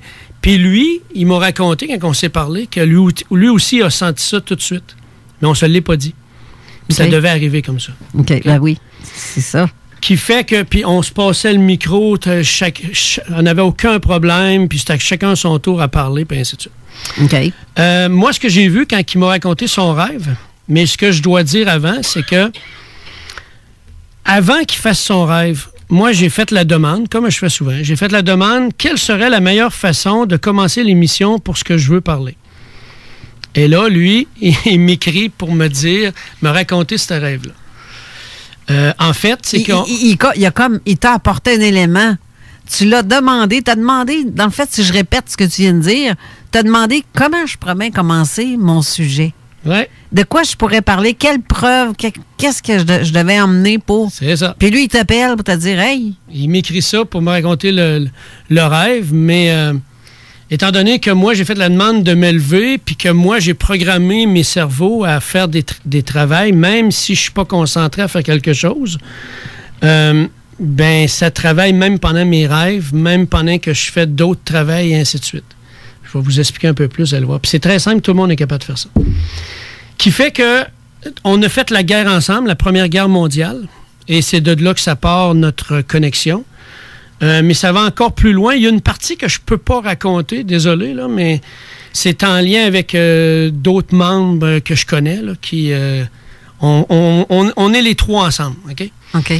Qui fait que on a fait la guerre ensemble, et lors de son rêve, étant donné que je l'ai rencontré ici, Lui, le but, c'était de le réactiver, de le reconnecter à qui il est. Fait que durant son rêve qu'il a vécu, le fameux plat de bonbons, en fait, c'est un cristal qui lui permet de se réactiver, de se reconnecter à qui il est. Puis c'est pour ça qu'après, son cristal est devenu très important durant la semaine, qui fait que quand on s'est rencontrés, là, c'était vraiment wow, on était tous les deux ailleurs. Là. C'était cool, c'était vraiment Et il n'y a pas génial. juste ça, parce qu'il y a eu plein de choses qui lui est arrivé après. Oui. Puis ça, c'est fou. Là. Il m'appelait, il dit, Carole, faut que je te compte ce qui est arrivé. Quand on a reçu Jean Cazot, il s'est mis à dire des choses en disant, Jean, il disait, voyons, pourquoi je parle de ça? Lui, il dit de l'autre bout dans sa tête. Moi, je le sais en Moses de pourquoi tu parles de ça. Parce que je le sais que c'est un message qui me vient, qui m'est destiné à quelque part. Oui. Il fallait que tu le dises, puis il fallait que je l'entende, c'est tout. Oui. Mais il y a bien des affaires qui est arrivées assez weird tout de suite après ça. Puis Ouais. c'est pour ça que c'est très... Quelle belle synchronicité. Oui, dans le tout est prévu, c'est comme ça fonctionne. Ouais. Lors de mes émissions en janvier, février puis juin, je vous ai raconté plein de choses, mais vous allez voir, c'est en lien direct avec ce que je vais vous raconter. Je vais aller assez vite, parce que j'ai quand même pas mal de choses à dire, puis j'aimerais ça avoir le temps de le raconter, puis après ça, pour qu'on puisse accueillir M. Glenn à radio. Oui. J'ai rencontré, suite à ma première rencontre de la flamme jumelle que j'avais aidée, puis qu'elle, je devais reconnecter à sa source de Sirius, il est arrivé une deuxième flamme jumelle qui était une flamme jumelle amicale parce que mon cerveau droit l'avait demandé, parce que lui, là, à l'intérieur, votre être, votre âme, sait exactement pourquoi qu'elle est ici puis ce qu'elle a à vivre. Puis quand tu fais un choix éclairé, tout va se mettre en place pour que tu rencontres les bonnes personnes en lien avec ce que tu as fait comme choix. Fait que j'ai rencontré, lui, il a fait la demande, juste comme j'étais couché, je dormais pas du tout, puis il fait une demande de rencontrer une flamme jumelle amicale. Et ce qui est drôle, c'est que tantôt, tu as parlé d'Ashtar Sheran. Et pendant que moi et elle, on placote, je suis juste en train de faire de l'hypnose conversationnelle, et même pas en transe, elle a les yeux ouverts, et je vois descendre derrière elle lentement, puis je le ressens, Ashtar Sheran. Elle ne connaît rien de ces noms-là. Elle ne connaît rien des anges et archanges. Elle sait que ça existe, mais les noms, elle ne les connaît pas. OK, attends, t'as vu le grand blond avec les yeux bleus, oui. mais est-ce qu'il disait que c'était Ashtar Sheran? Parce qu'ils se ressemblent, hein? Ils se ressemblent tous, les grands blonds. Non, c'est vraiment Ashtar Sheran. Moi, je le connais, j'ai une communication avec, puis je reçois toujours l'info au même moment que ça rentre. OK? Fait que je le vois descendre derrière elle, puis là, j'ai dit, je vais faire un test. Je dis, OK, tu peux garder soit les yeux ouverts ou les fermer, c'est à ton choix. Je veux que tu me dises qui vient de descendre derrière toi. Elle ferme les yeux, puis là, les filles, quand ils voient arriver Ashtar Sheran, c'est ouh! Et que je te ferais pas mal. Tout de suite, elle me dit, elle dit, c'est bizarre, elle dit, c'est Sheran. Elle dit, je connais pas ce nom-là, Sheran. Elle entendait ça? Elle savait à l'intérieur d'elle que c'était Ashtar Sheran. Pourtant, elle n'a jamais entendu son nom. Elle ne savait même pas c'était qui. Donc, il lui communiquait, Sheran. Oui. OK. Et lui était là pour elle, pour venir la reconnecter, pour aider à la reconnexion des flammes jumelles. Parce que les flammes jumelles, entre guillemets, c'est le but de l'humanité sur Terre pour pouvoir changer l'énergie sur Terre. Se reconnecter à sa flamme, à sa même âme qui a eu une séparation. Je pourrais en rencontrer énormément de ce qui s'est produit avec elle, mais je vais passer tout de suite à un autre. Ensuite, mon cerveau droit, lorsque j'étais couché, mon inconscient, en plus de mon âme, a fait la demande pour une autre flamme jumelle, mais celle-là, je ne l'ai pas vue venir. Et elle, c'était pour la reconnexion avec sa puissance divine. Cette fille-là, une jeune fille, était dans la noirceur, ne connaissait rien des anges et archanges. Et quand je m'en allais pour la rencontrer, dans ma tête, ça n'arrêtait pas de me dire « Tu la connais? » Non, je la connais pas, je sais pas c'est qui. Et quand elle a ouvert la porte, tout de suite, j'ai fait « Ah, OK. » En commençant tout de suite, à l'intérieur d'elle, il s'est produit une immense transformation. Elle était capable de voir mon énergie quand que je bougeais les mains. Elle me dit « René, continue de bouger tes mains, je vois ton énergie, tu es tellement beau. » Et elle s'est mise à nommer les anges et archanges qui m'accompagnaient ou qui m'accompagnent quand je travaille avec les gens. Elle ne les connaissait pas avant, elle ne connaissait rien de ça. Qui fait qu'à un moment donné, à l'intérieur de moi, ça m'a dit, tu dois la reconnecter maintenant. Fait que j'ai dit, parfait, tu vas t'éloigner de moi. Elle était à peu près à 20 pieds de moi. J'ai dit, tu dois être loin pour ça. Et tout ce que j'ai fait, c'est qu'à distance, j'ai placé mes mains dans le dos au niveau des chakras. Et elle s'est mise à vibrer au fond. Elle est tombée couchée à plat ventre à terre. Et tout à coup, au même moment, ensemble, on a vu apparaître un être énergétique, moi, à ma gauche. Et là, j'ai vu cet être énergétique-là venir prendre la connexion entre moi et elle et se la placer sur lui. À partir de là, elle s'est mise à aider les gens à énergie et ainsi de suite. Ça a été wow. J'aimerais pouvoir raconter plus de détails, mais je ne peux pas. Qui fait que ces 3 rencontres-là, en fait, de flammes jumelles avaient un but très précis. C'est de me faire rencontrer la flamme jumelle que j'ai avec moi maintenant, qui est mon amoureuse. Qui fait que tout est prévu selon les demandes. Vous allez voir, je vais continuer. Okay. Fait que maintenant, j'ai rencontré la flamme de ma vie qui, quand j'avais 17 ans, lorsque je dormais, elle est venue durant mon sommeil me dire « Pense à moi dans cette vie ». Mais je ne savais pas c'était qui, là. C'est qui ce fille-là? Et quand on a commencé à travailler ensemble, c'est là qu'à l'intérieur de moi, j'ai tout vu les scènes, j'ai tout vu ce qui se produisait et on devait transcender ça. Souvent, quand tu lis sur les flammes jumelles, c'est toujours écrit que pour pouvoir revivre l'amour avec ta flamme jumelle, tu dois revivre la séparation, blablabla, blablabla. Non, c'est faux, ça. Tu dois transcender ce qui a provoqué la séparation des flammes jumelles. Puis tu dois le travailler dans cette vie-ci. Une fois que c'est fait, là, tu peux vivre avec ta flamme jumelle, puis c'est vraiment merveilleux. La connexion est facile, tout est facile. Qui a fait que un dimanche soir, j'ai à l'intérieur de moi une décision s'est prise instantanée puis je l'ai dit à voix haute en plus, je suis maintenant prêt à aider ceux qui se font enlever ou qui vivent des phénomènes ovnis. OK. J'ai envoyé mon mini CV et mes compétences à Marc Saint-Germain. Et le mercredi, il m'appelait, puis il dit « René, je comprends pas pourquoi, là, parce qu'il dit « Je cherchais quelqu'un dans mes enquêteurs pour aller chercher un témoin important, je nommerai pas le témoin, pour l'emmener au MUFON à Québec. » Puis il dit « Ça n'arrêtait pas de me dire « Prends René, prends René. » Puis quand on a communiqué ensemble, à l'intérieur de lui, il le sentait aussi, c'était vraiment fort. Fait que j'ai monté là-bas au MUFON et j'ai aidé des gens à se libérer et à se reconnecter avec leur puissance. OK.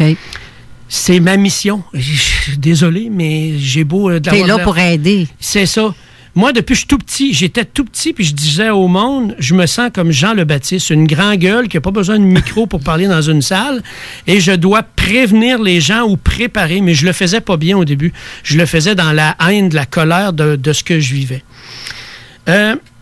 Qui fait que une de nos amies communs, à moi puis ma conjointe, qui est arrivée chez nous un soir, puis ça faisait plusieurs fois qu'elle nous le disait, qu'à chaque fois qu'elle entendait parler de Sananda ou Jésus, qui est le même, elle se mettait à pleurer, puis c'était fort à l'intérieur d'elle. Puis moi, dans mon oreille, ça a dit « Fais-lui vivre maintenant ». OK. Fait qu'en entendant ça, mon âme et mes cerveaux se mettent en action. Fait que je vois arriver son ex qui était décédé, qui lui avait promis de l'aider. Puis là, tout à coup, je le vois se reculer. Je fais « Wow, pourquoi qu'il se recule? » Et je vois apparaître Sananda qui s'approche d'elle lentement et qui vient lui donner un baiser, mais amical. Flamme jumelle de haut niveau comme ça, c'est jamais un gros French, excusez l'expression, là, mais c'est toujours des beaux petits becs amicales. Et je vois derrière elle apparaître Marie-Madeleine, qui est la flamme jumelle primaire de Sananda, mais elle, notre ami commun, fait partie des flammes jumelles de ces êtres-là. Ça a été merveilleux, une transformation, wow. OK. Il y a un autre ami, puis c'est là qu'on voit que quand tu prends une décision, il va arriver des choses précises dans ta vie. Étant donné que j'ai demandé à m'élever, à me libérer, il y a une amie que je l'avais aidée à 2-3 reprises sur des sujets, des choses précises. Puis à un moment donné, je suis dans la maison, puis je ressens quelque chose qui est en train de vivre, fait qu'elle m'écrit, elle, au même moment.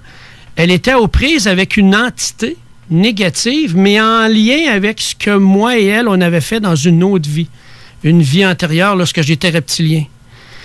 Qui fait que, quand elle est venue chez nous, moi, à l'intérieur de moi, c'était clair. Je devais lui demander pardon pour ce que je lui avais fait dans une vie de reptilien. Et à ce moment-là, à l'intérieur, autant d'elle que moi, il y a eu une transformation qui s'est faite. Ça a été puissant. On l'a ressenti les deux. Et, juste avant de faire entrer M. Glenn à la radio, j'ai demandé cette semaine à ce que l'énergie entre moi et M. Richard Glenn se transforme, parce qu'à chaque fois que je le rencontrais dans ses conférences, parce que j'allais à beaucoup de ses conférences à l'Université Laval, je le sentais qu'il y avait quelque chose d'une vieille énergie entre nous deux. Et étrangement, jeudi soir, Carole m'appelle pour dire « René, tu étais censé être tout seul à l'émission, mais là, il y a un changement. » J'ai dit « Tu sais comment je fonctionne, moi, Carole? Mm-hmm. Quand ça doit être, c'est ça. Tout est prévu. Quand ça doit arriver, ça arrive exactement comme c'est prévu. Et là, tu vois, M. Glenn va être à la radio. Oui. Et il y a déjà une transformation qui est faite. Oui, c'est bien. Justement, on est comme 10 minutes en retard sur la pause. Il est 1h10.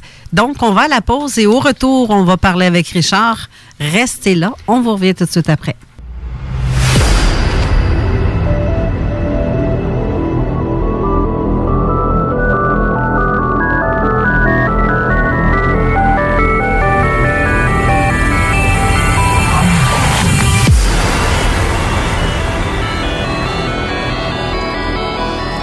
De retour avec René.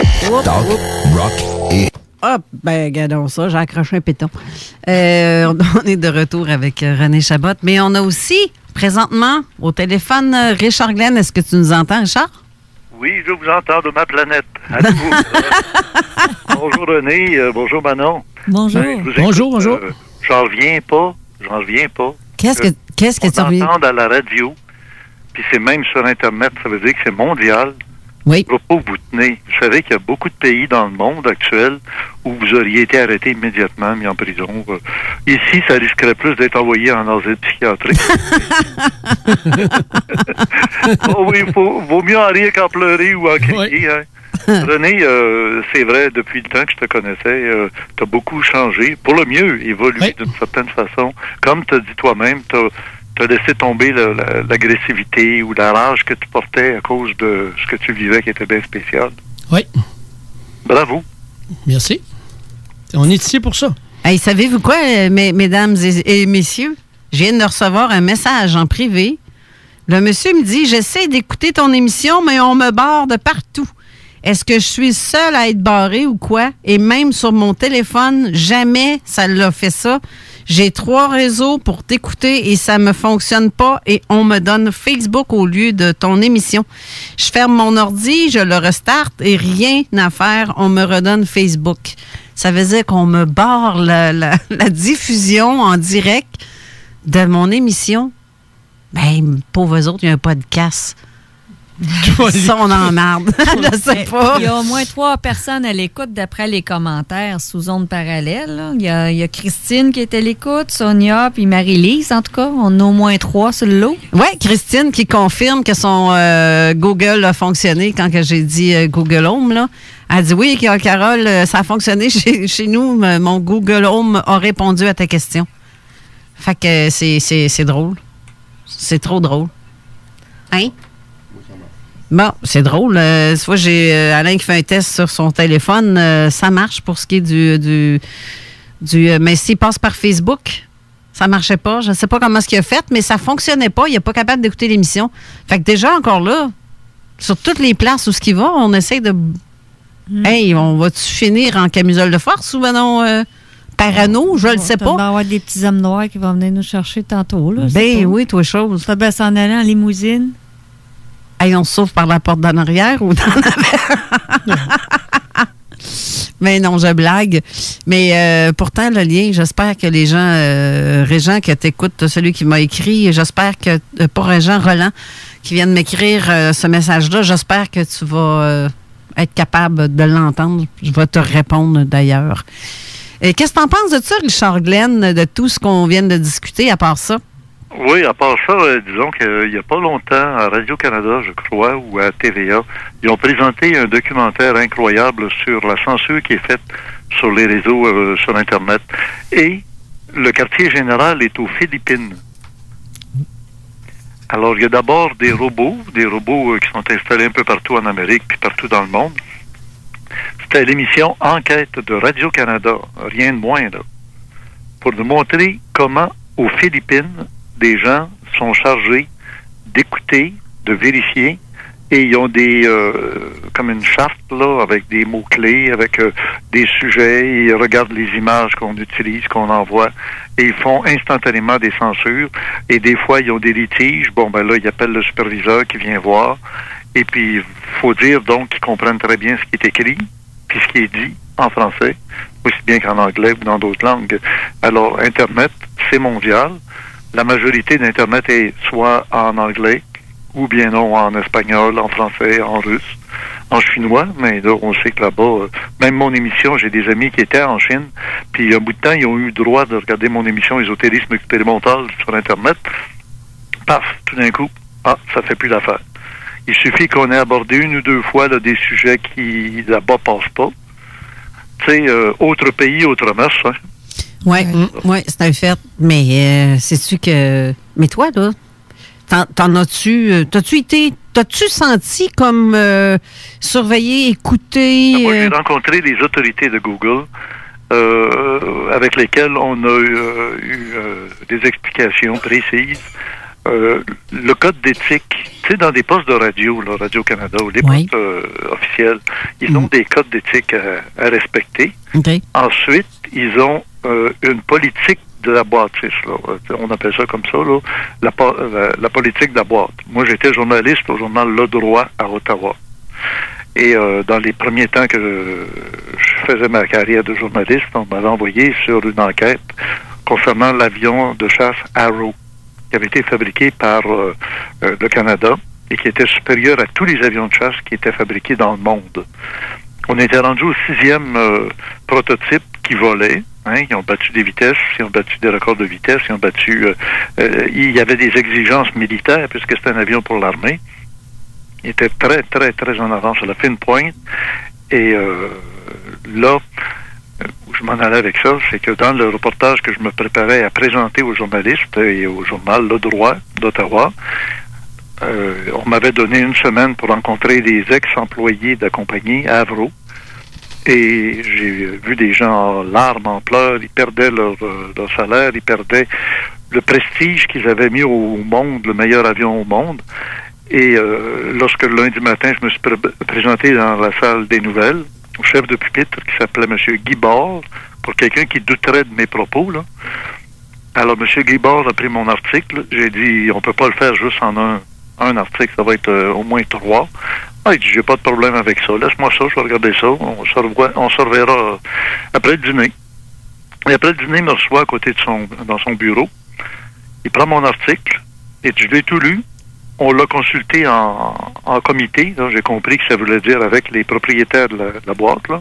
Mm-hmm. Et il l'a déchiré devant mes yeux pour le laisser tomber dans une poubelle métallique, parce que les autres, ils mettent ça dans des poubelles métalliques au cas où dans le temps, tu sais, tout le monde fumait. Puis dans une salle de nouvelles ou dans des bureaux d'un journal, il y a beaucoup de papier qui traîne partout. Puis s'il fallait qu'on vide un cendrier dans une poubelle, puis qu'il y a du papier dedans, c'est normal. Okay. Il y a encore des mégots de cigarettes mal éteints, ça mettrait le feu dans la boutique. T'sais. Alors toutes les poubelles étaient en tôle là-bas. Je vous donne des détails pour bien montrer que j'invente pas ces histoires-là. Mais tu vois, il y a quelqu'un qui m'écrit qui confirme, tu as vu ce que tu dis, parce que cette personne-là a vu le reportage d'enquête que tu viens de mentionner. Bon. Eh bien, c'est ça l'histoire. C'est qu'il y a des échelons. C'est drôle parce qu'il existe un système de surveillance du monde qui s'appelle l'échelon. Parce que c'est par échelon. C'est comme un escalier que tu montes. Et quand j'ai rencontré les autorités de Google, on m'a bien fait comprendre que mon émission, qui était diffusée sur le câble, avec un générique, avec une musique thème qu'on accepte chez YouTube, parce que c'est pas moi qui ai inventé cette musique-là, là, c'est l'oiseau de feu des gars Stravinsky. Okay. Alors, ça prend des droits d'auteur. Ils ont vérifié tout ça pour moi. Et au bout de la ligne, on est accepté, tout va bien, respecter le code d'éthique. Puis là, le code d'éthique chez YouTube, la première chose, je te le dis, éviter de créer de la polémique dans la population. Que vous ayez le droit d'avoir des opinions politiques, des opinions sur plein d'affaires, ça ne dérange pas grand-chose, des opinions. Quand vous arrivez avec des études qui amènerait à déranger la population. T'as vu le Greta qui est venu à Montréal, là? Ben oui. Bon, 2 jours après, ils bloquent le pont Jacques-Cartier. Après ça, ils font des manifestations dans le centre-ville. Ça va finir où, tout ça? Le Greta est reparti, là, elle. Là. Elle n'a même pas dit elle a dit 2-3 mots en français, mais elle parle pas vraiment français.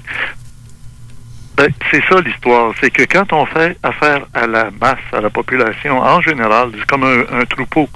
S'il fallait qu'on commence à... Tu sais, tu t'en vas dans un troupeau de dinde, là, on est la fin de semaine de l'Action de grâce, là, présentement. Ben, tu sais, c'est pour elle, là. Je me souviens que Jean-René Dufort est allé dans pas un poulailler, là, mais une place où il y a plein de dindes, là. Puis il y avait juste des dindes, des picosses, ils font leurs affaires. Tout d'un coup, quelqu'un, lui-même, faisait... Toutes les dindes se relèvent la tête en l'air, puis... Alors, tu sais, le troupeau peut s'emballer à un moment donné, prendre le mort aux dents, puis tout détruire dans son passage. On s'attend qu'actuellement, aux États-Unis, on est sur le bord d'une guerre civile. Ouais, il y a quelque chose qui trame, là. C'est une guerre à finir entre Trump. Oui, ça sent ça pas mal, je dirais, même. Oui. J'ai un collaborateur dans mes émissions qui est à Québec. On appelle Jean de Flore. Oui. Parce qu'il vit en Floride. Il a vécu longtemps. Alors, Flore, Floride. Mais Floride, c'est drôle, le mot flore, la fleur de lys qui est la flore de lys sur le drapeau du Québec, qui prend une ride pour aller en Floride. Il se promène, il s'en va en Floride. Flore Ride. C'est pas pour rien qu'il y a beaucoup de Québécois en Floride. Ben oui, gadon. Ben tiens.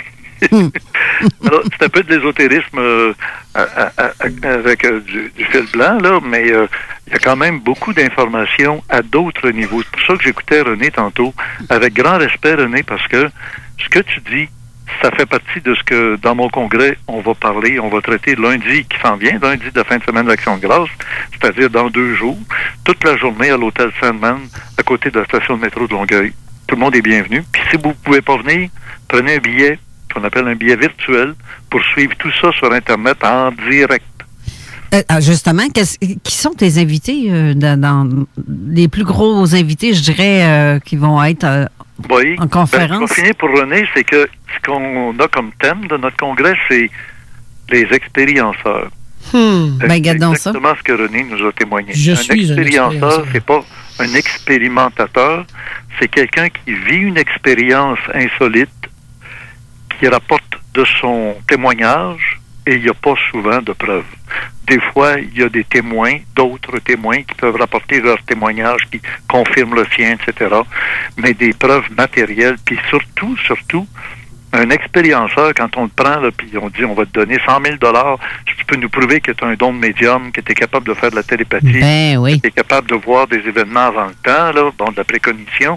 Bon, ben, assis-toi dans notre laboratoire, là, on va te mettre des électrodes sur la tête, là, puis on va analyser qu'est-ce qui va se passer, puis fais-nous-les. Ben, les sceptiques du Québec n'ont jamais fait ça. Ils ont tout le temps dit qu'ils le feraient, puis ceux qui lui prouvent, non, pas vrai, ça marche pas. Non, c'est pas ça l'histoire, c'est qu'ils sont toujours prêts.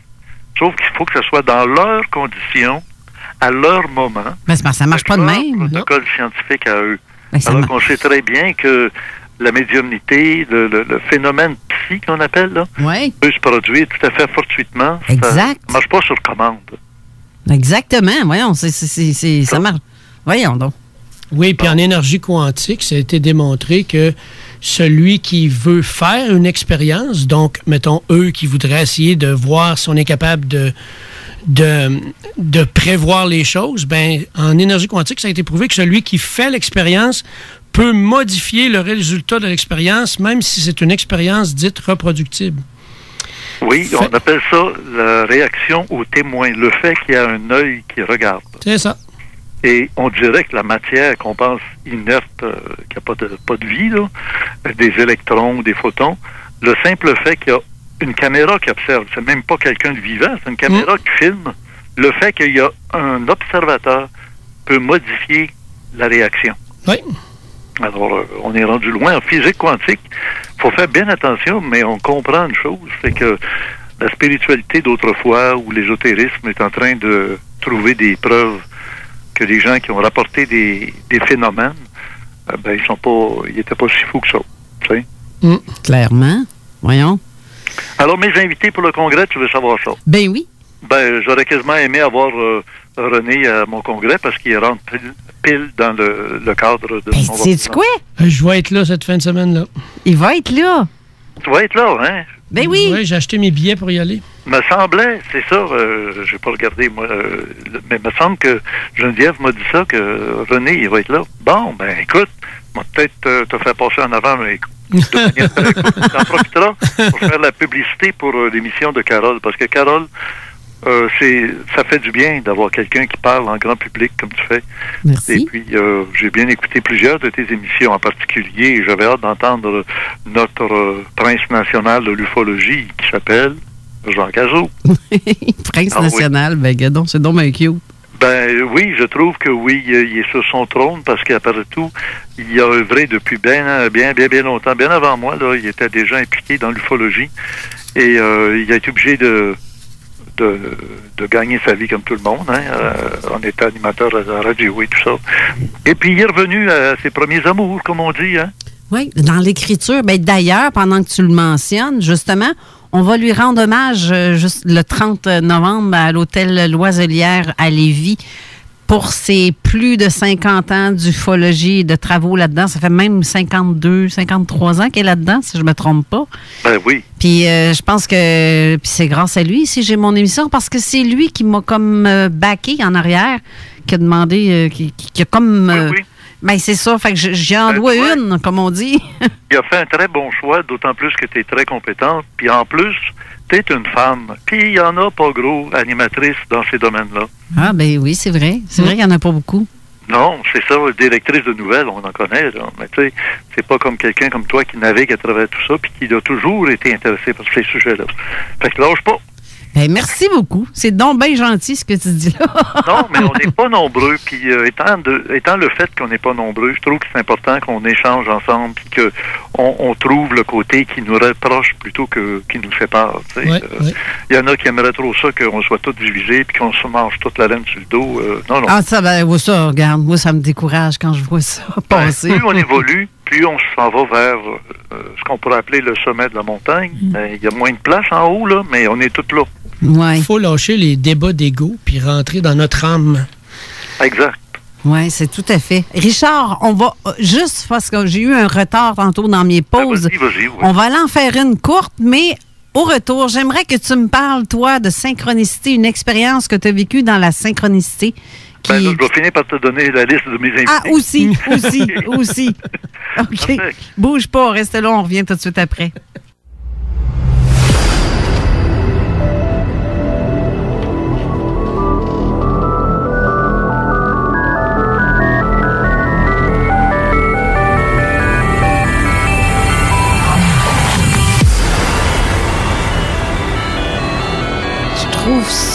Je trouve ça tellement le fun de voir que les gens répondent à ce que j'ai demandé tantôt. Il y en a qui nous écoutent, il y en a qui me disent aussi que leur émission coupe régulièrement. C'est comme si, je sais pas, ils ont un problème de connexion. D'autres sont même pas capables d'ouvrir l'émission pour qu'on m'écrit.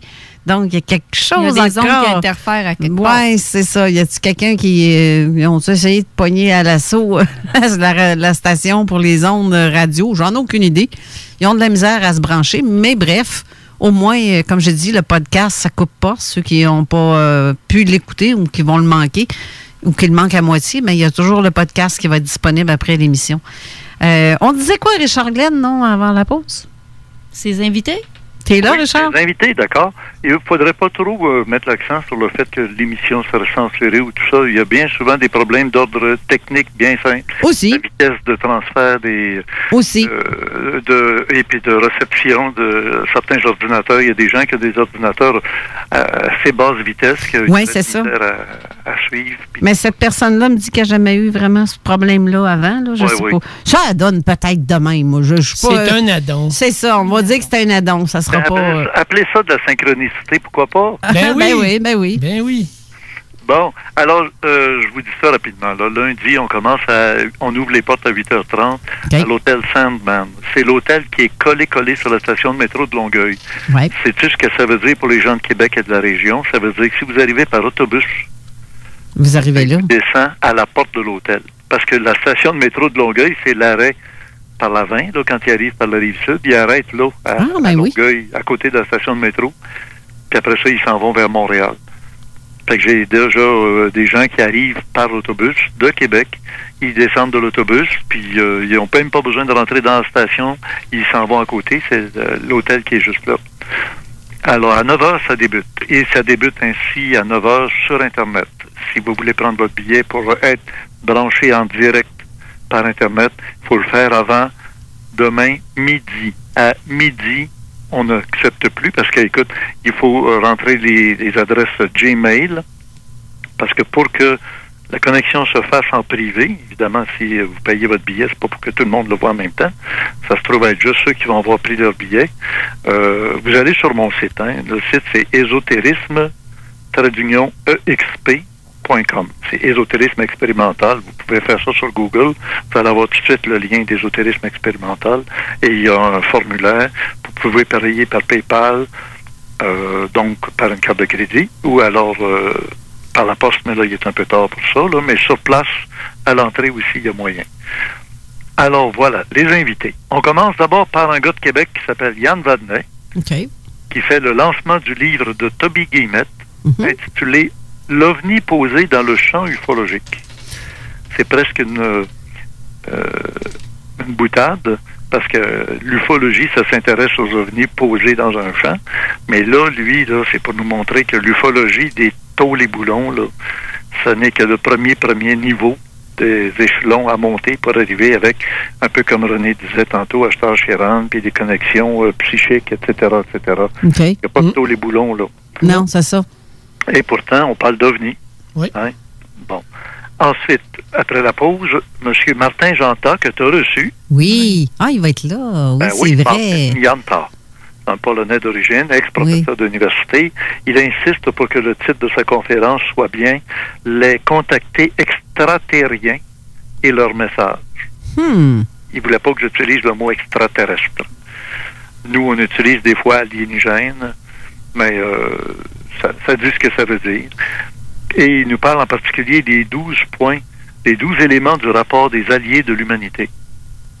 Alors, il est très, très impliqué, très intéressé par ce rapport qui aurait été fait par une fédération des mondes habités, qui prennent la Terre en pitié, d'une certaine façon. Ils vont intervenir de plus en plus, un peu comme René en parlait, c'est beaucoup plus de manière psychique qu'arrivant sur coupe volante de tôle, là, puis tu regardes le modèle, puis tu te dis, mon Dieu, c'est une auto familiale, ça. C'est une made in China ou ben non? Oui, tu sais. Bon, après, on a un contact avec Gloria Ann Hawker, directement aux États-Unis, en direct via Skype. Moi, je suis très fort sur le via Skype, là, parce que le son, l'image, ça nous permet d'avoir la personne sans être obligé de lui demander de se déplacer, puis avec le décalage horaire avec elle va être en direct, traduction simultanée pour les gens qui suivent par Internet. Pour les gens dans la salle, la traduction n'est pas simultanée, ça nous permet d'avoir 2 fois plus de... Ben, pas 2 fois plus, mais pour que notre public qui est dans la salle comprenne ce qui se dit. On parle dans la langue de la personne, et la majorité comprennent l'anglais, ils sont capables d'intervenir. Et puis c'est pour le côté technique aussi, on ne peut pas avoir la traduction en même temps, parce que comment on entendrait la madame qui nous parle, puis le monde n'entend pas qu'est-ce qu'elle dit, parce que le traducteur passe par-dessus, parce que tu sais. Alors, on y va avec Gloria Ann Hawker. C'est le journal intime d'une abductée, parce que madame, depuis l'âge de 4 ans, et aujourd'hui elle a 73 ans, elle a été amenée à plusieurs reprises, elle a vécu des choses, et là, c'est le gros cas. Un jour, dans un avion de ligne, l'avion s'est fait enlever complètement, tout le monde avec. 2 heures de décalage avant d'arriver à l'atterrissage. Immédiatement, ils ont tous été briefés dans un petit coin. Tu sais, je sais pas si tu te souviens de la série des 4400. Oui. Fait que quand, à un moment donné, il se passe un phénomène massif, là, où il y a beaucoup de gens impliqués, tout le monde est amené dans un quartier général pendant quelques jours. Question de briefer les gens, puis de vérifier qu'est-ce qu'ils savent, qu'est-ce qu'ils se souviennent, qu'est-ce qu'ils pensent qu'ils ont vécu, qu'est-ce qu'ils ont réellement vécu qu'ils savent pas, mais qu'on voit parce qu'il y a des indices, etc. Puis c'est un gros cas. Le docteur John Mack, Je ne sais pas si vous le connaissez. Ben oui, qui ne connaît pas John Mack dans le domaine? Là? C'est un militaire de l'Université Harvard qui a écrit une brique sur les enlèvements. Carrément, c'était ça. Là. Eh bien, il s'est occupé de son cas à Gloria Ann Hawker. Oh. Ensuite, on fait la pause du midi. On va dîner chacun de notre côté. Vois-tu, il n'y a pas trop de monde. Il y a à peu près 1h10 à chaque invité pour donner le temps d'écouter, de poser des questions, de réaliser ce qui vient de se passer quand on se parle. Après le dîner, ben, c'est Caroline Mayou. Caroline Mayou, c'est une recherchiste et doctorante. Oui, je la connais. À l'Université du Québec. Oui. Et elle nous présente, et par Skype encore une fois, on va rejoindre le docteur James Chappell, Jenny Townsend. Ça, c'est merveilleux. J'étais censée l'avoir à l'émission aussi, puis j'avais demandé justement, sauf que le truc, c'est que les personnalités que tu mentionnes ne parlent pas en français. Pas du tout. Puis moi, à la radio aussi, c'est pas évident de faire ça, sinon l'émission va durer comme le double, parce qu'il aurait fallu qu'elle me traduise à chaque fois. C'était pas évident, là. Parisha Taylor, qui est une Cherokee. OK, oui. Qui est à la tête d'un gros mouvement, j'allais dire, de conscientisation planétaire là-bas, dans le désert du... Alors, Parisha, on l'a déjà filmé. D'ailleurs, plusieurs, comme même Gloria Ann Hawker, est déjà filmée. S'il y avait un problème technique, là, tu sais, qu'on n'arrive pas à faire la communication le matin même, là, on n'est pas perdu. J'ai déjà 1 heure avec elle. Puis avec la traduction simultanée qui est déjà faite. Okay. Et j'aime mieux avoir les gens en direct avec lesquels on peut échanger. Puis si d'ici lundi, il se passe des événements, on est capable d'être dans l'actualité. C'est pas tout du préenregistré, là, puis on s'assoit puis on écoute. T'sais. Et Pierre Caron, hein, tu connais bien Pierre Caron, l'hypnologue au Québec, qui s'est spécialisé dans les cas de gens contactés, qui ont vécu des expériences pour les MUFON qu'on appelle des expérienceurs. Ça peut être avec des connexions avec des morts, avec des revenants, ou ça peut être des voyages de dédoublement astral ou de dédoublement par dédoublement bilocation. T'es ici puis t'es là-bas, etc. Ça, j'y crois, parce que les phénomènes de bilocation, ça s'est fait et devant plusieurs témoins, comme avec le frère, comment est-ce qu'il s'appelait, non? Padre Pio. Oui, Padre Pio. Oui. Il a été vu devant plusieurs personnes durant la guerre, là, puis voyons donc, il n'était pas là. Exactement. Oui, très intéressant, ça. Après la pause dans l'après-midi, on a il me reste 3 invités. Ananda Bosman. Ananda Bosman, dialogue avec le cosmos. Oh! C'est un monsieur qui voyage à travers le monde, qui vit s'il faut. Lui a vécu 2 ans en Norvège. OK. À Esdaland. OK. Quelque chose, Esdaland? Oui, pas sûr. Les phénomènes qui se passaient à Esdaland, pas toutes les nuits, mais souvent. Lui, là, il s'en va une place avec sa femme, ses enfants, puis il vit là pour être sûr de rien manquer. OK. Il est allé dans un crop circle pendant un bout de temps en Allemagne. Il est allé en Suisse, des affaires de Meyer, là, les soucoupes volantes de Meyer. Il est allé aux États-Unis. Alors, il se gêne pas pour vivre. Là, il a vécu au Vermont. Okay. Je l'ai rencontré à ce moment-là, il n'y a pas longtemps. Après, il est rendu en Californie, à Vancouver. Là, il est à Vancouver. Il fait son petit bonhomme de chemin. Il y a beaucoup de documents vidéo, visuels, pour les gens qui ont entendu que le docteur Stephen Greer fait des CE5, là, des Close Encounters du 5e type avec des lumières, des radar lights, là, ou des rayons laser. Puis ça donne des réponses. Moi, j'en fais moi-même très régulièrement. Et j'aurai aussi des gens qui ont vécu des expériences avec moi, en ma compagnie, lors de rencontres avec ce phénomène-là. Après Ananda Bosman, on a, et ça fait longtemps qu'on n'avait pas entendu parler, Mme Louise Courteau, éditrice, qui vient nous dire des livres qui délivrent le secret. Ça, là, c'est une méchante belle dame, je ne dis pas méchante, c'est une façon de... oui. Et elle va peut-être faire une grande surprise à notre ami Michael Sala, que j'ai reçu à plusieurs reprises depuis le mois de mai, juin, jusqu'à l'automne. Et on va peut-être le rejoindre chez lui-même à Honolulu, parce que Mme Courteau, dites-le pas à personne, là. Le 4e livre de Michael Sala tous les 3 premiers livres ont été publiés aux éditions Ariane. Les livres de Michael Salla, là, je sais pas si ça vous dit quelque chose, là, j'ai pas les titres en main, là. Oui, ça me dit quelque chose, mais on le dira pas juré. Alors, le 4e tome, peut-être qu'il va être moins gros, volumineux, parce que là, il est 500 quelques pages, son 4e tome, tu sais. Ça fait 3 tomes, puis là, il a ramassé ce qu'il y avait dans les 3 premiers, puis il a rajouté quelque chose dans le fait que dans l'actualité américaine, tout le monde le sait maintenant, les soldats américains, les pilotes d'avions de chasse, ne sont plus tenus au secret comme avant. Alors, c'est pas mal spécial, là. Depuis Trump, là, on dévoile graduellement, mais de manière méthodique, et on peut plus faire un pas en arrière.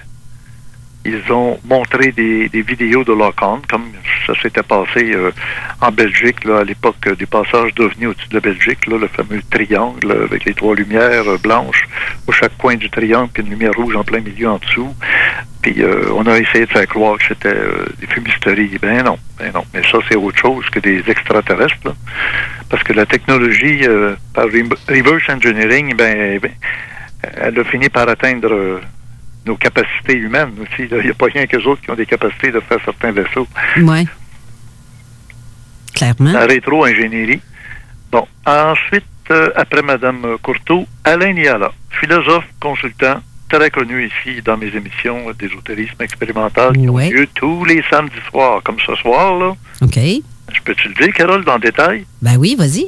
Ben OK, c'est sur YouTube tous les samedis soirs, ça dure minimum 1 heure. T'es venu déjà quelques Ben oui, puis je t'écoute aussi le samedi soir. Bon, l'émission est déjà préenregistrée parce que l'équipement qui nous permet de faire les émissions le samedi soir, souvent en direct, ben là, est déjà mis dans des boîtes parce qu'on s'en va à l'hôtel avec tout cet équipement-là pour filmer dès lundi. Alors, Alain Niala nous parle de la quête de l'autre. Parce que l'autre, appelons ça alien, l'étranger. Ouais. Oui, c'est ça. Mais qui est-il? Pourquoi se manifeste-t-il à quelques personnes? Pourquoi ils ne descendent pas sa place publique? Et, tu sais, qui se ressemble, s'assemble. Oui, et pourquoi certaines personnes n'entendent pas? Mais tu sais, il y a des apparitions des fois devant quelqu'un. On est 10, mais il y a 2 personnes ou une qui va voir un phénomène que les autres ne voient pas aussi. Ça, c'est une autre chose. Hein? C'est ça. André Moreau disait, il n'arrive à l'humain que ce qui lui ressemble. Tout est reçu selon la forme du récipient. Autrement dit, très bien dit ça. Ouais. On est capable d'absorber une réalité métaphysique ou psychique ou spirituelle à la mesure de notre façon d'être soi-même. Alors, on va attirer à soi ce qui nous ressemble. Exact. Quelqu'un d'agressif, de vengeur ou de peureux va attirer à lui des êtres qui vont lui faire peur, qui vont être agressifs, qui vont être vengeurs. Quelqu'un qui est pacifique, qui est dans la lumière, qui est dans le pardon, qui est dans l'aide, va attirer à lui des êtres qui lui ressemblent. Oui. J'aime ça. Puis au niveau du système, au niveau au niveau du tronc cérébral, ben ça s'appelle le système réticulé activateur ascendant. C'est un bien grand mot, là. Mais c'est le Google du cerveau, c'est lui qui t'attire à toi, ce que tu y mets dedans, puis une fois qu'il est dedans, ben... Prononce pas Google, toi, mon cellulaire ouvre tout seul. Google!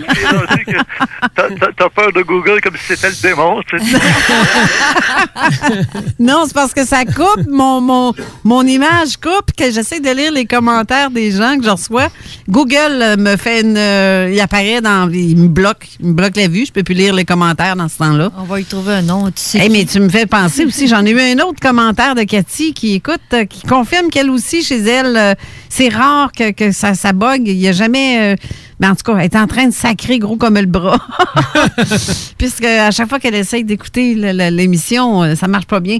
Ben, puis, comme tu dis, il y a les podcasts après, fait que les gens vont pouvoir l'écouter. Oui. Puis j'ai quelqu'un aussi qui a essayé. Il y a plusieurs personnes qui me textent là, en privé ou en commentaire qu'on me dit quand je passe par Facebook, ça bloque. J'ai pas le droit d'ouvrir l'émission, ça fonctionne pas. Faut que j'aille soit sur Internet à part ou sur la radio, tout court. Ça fonctionne à ce moment-là. Sinon, ça coupe. Puis je reçois, c'est ça, la Cathy qui me confirme d'ailleurs que je salue en passant, puis parce que c'est une très fidèle auditrice. En tout cas, bref, je trouve ça bizarre que quand tu passes par certains endroits, là, tu as l'air à vouloir me dire quelque chose, René. Oui, bien, c'est parce que Richard a parlé d'expérienceur, puis j'aimerais rajouter quelque chose qui est justement une expérience faite par le docteur Helen Langer en 1979. Je ne sais pas si vous avez déjà entendu parler de ça. Elle était diplômée en psychologie à Yale et professeure de psychologie à Harvard. En 1979, elle a fait une expérience avec un groupe de personnes âgées de 75 ans. Puis elle a commencé par lui faire passer tous les tests médicaux pour que leur cerveau gauche voit dans quel état physique ils sont. Donc, le mental constate « Ah, ben moi, j'ai telle maladie que je ne savais pas ». Et après ça, elle leur a mis une deuxième condition qui était, là, je vais vous emmener dans un endroit où ce que j'ai fait fabriquer, que tout est dans les années 50, c'est-à-dire 20 ans de moins, la nourriture, la musique et ainsi de suite. Puis elle leur a demandé de vivre et de parler comme s'il y avait 20 ans de moins. Donc, ils ont 55 au lieu de 75. Et en moins d'une semaine, pas une semaine, en moins d'une semaine, ceux qui avaient de la difficulté à marcher ou à voir et ainsi de suite, étaient, j'ai pas le droit de dire guéris, mais étaient complètement transformés et ils n'avaient plus aucun problème physique. Donc, la force est où, vous croyez?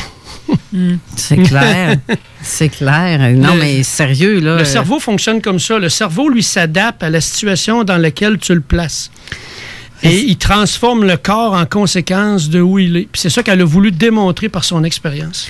Justement, je viens de recevoir un texto concernant la synchronicité, mais c'est pour... la question va être pour Richard.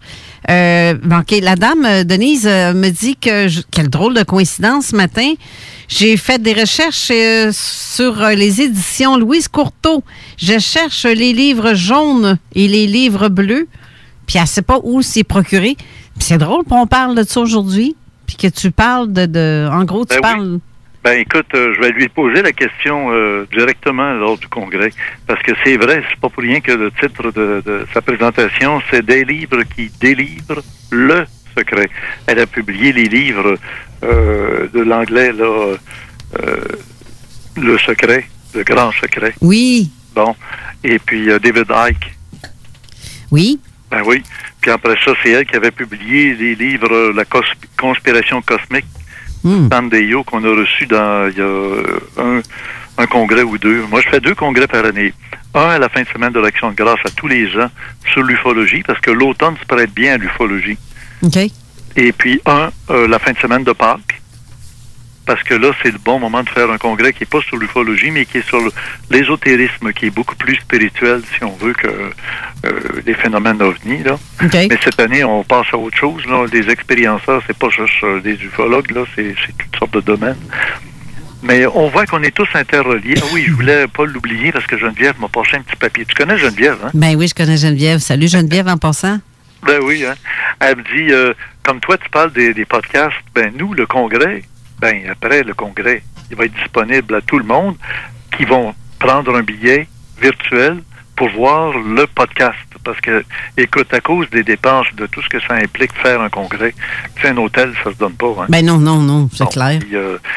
Toutes les dépenses inhérentes. Alors, tout ça fait que pendant un certain temps, le congrès il va être disponible à tout le monde qui vont prendre le billet virtuel. C'est pas un podcast, là, nous autres. C'est carrément une vidéo, mais ouais, ça c'est prend ça. une adresse Gmail, absolument. OK.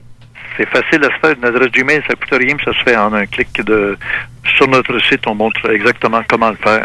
Exact. Puis en plus, dans les podcasts, il va y avoir la traduction française simultanée de tous ceux qui auront parlé en anglais durant le congrès.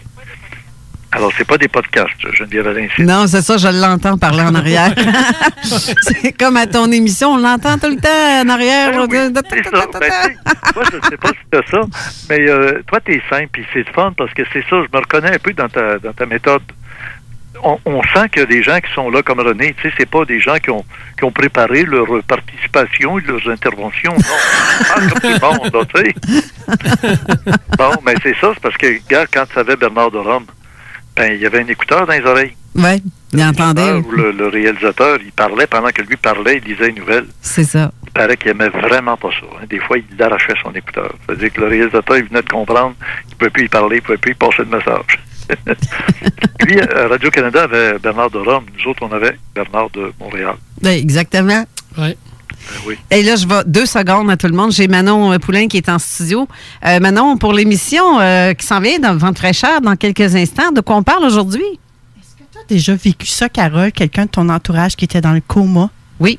Oui? Oui. On va en parler aujourd'hui. Je reçois une invitée, Nicole Bilodeau, qui va venir nous parler de sa propre expérience à elle. Okay. Donc, ça va vraiment être enrichissant. Qu'est-ce qu'on dit à une personne qui est dans le coma? Qu'est-ce qu'on dit pas? Est-ce qu'elle entend? Est-ce qu'elle entend pas? Oui, elle entend. Il y a différentes versions. Aujourd'hui, on va avoir une version. Ça sera... Est-ce la vérité pour tout le monde? Je ne le sais pas, mais on va en parler avec Nicole. Et on va faire une expérience radiophonique... je ne sais même pas comment la qualifier. Je vais peut-être être en mesure de la qualifier plus après l'avoir vécue. La surdité. Est-ce que ça vous touche, vous autres? La surdité. Hein? Avez-vous des gens sourds dans votre environnement? C'est en plein ça, c'est un jeu de mots, hein? Mais je faisais la fille, la sourde oreille, en fait. Mais... C'est compliqué. La personne, elle n'entend jamais rien. Souvent, elle va écouter la télévision à tue-tête. Tu vas être obligé de répéter des milliers de fois. C'est lourd pour les gens qui sont aux prises avec la surdité et pour leur environnement aussi. On va en parler avec M. Daniel Fogg de la Fondation des sourds. Mais il y en a qui ne savent même pas qu'ils sont sourds. Pour eux autres, c'est comme normal, mais ils ne vont pas consulter non plus. Non, effectivement. Et on va recevoir également une super infirmière. Je ne sais pas trop de quoi on va parler avec elle, mais bref, plein de belles choses avant de fraîcheur encore aujourd'hui.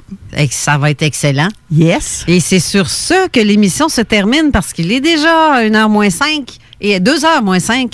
Je remercie beaucoup Richard Glenn de l'autre côté. T'es toujours là, Richard? Ben oui, mais c'est moi qui te remercie de m'avoir donné l'opportunité de parler avec le public. J'aime toujours ça. Ben, mais puis ça va revenir aussi parce qu'il y a d'autres choses que je veux que tu me parles à un moment donné. C'est sûr que ça, avant Noël, c'est sûr que je veux t'entendre. Oui.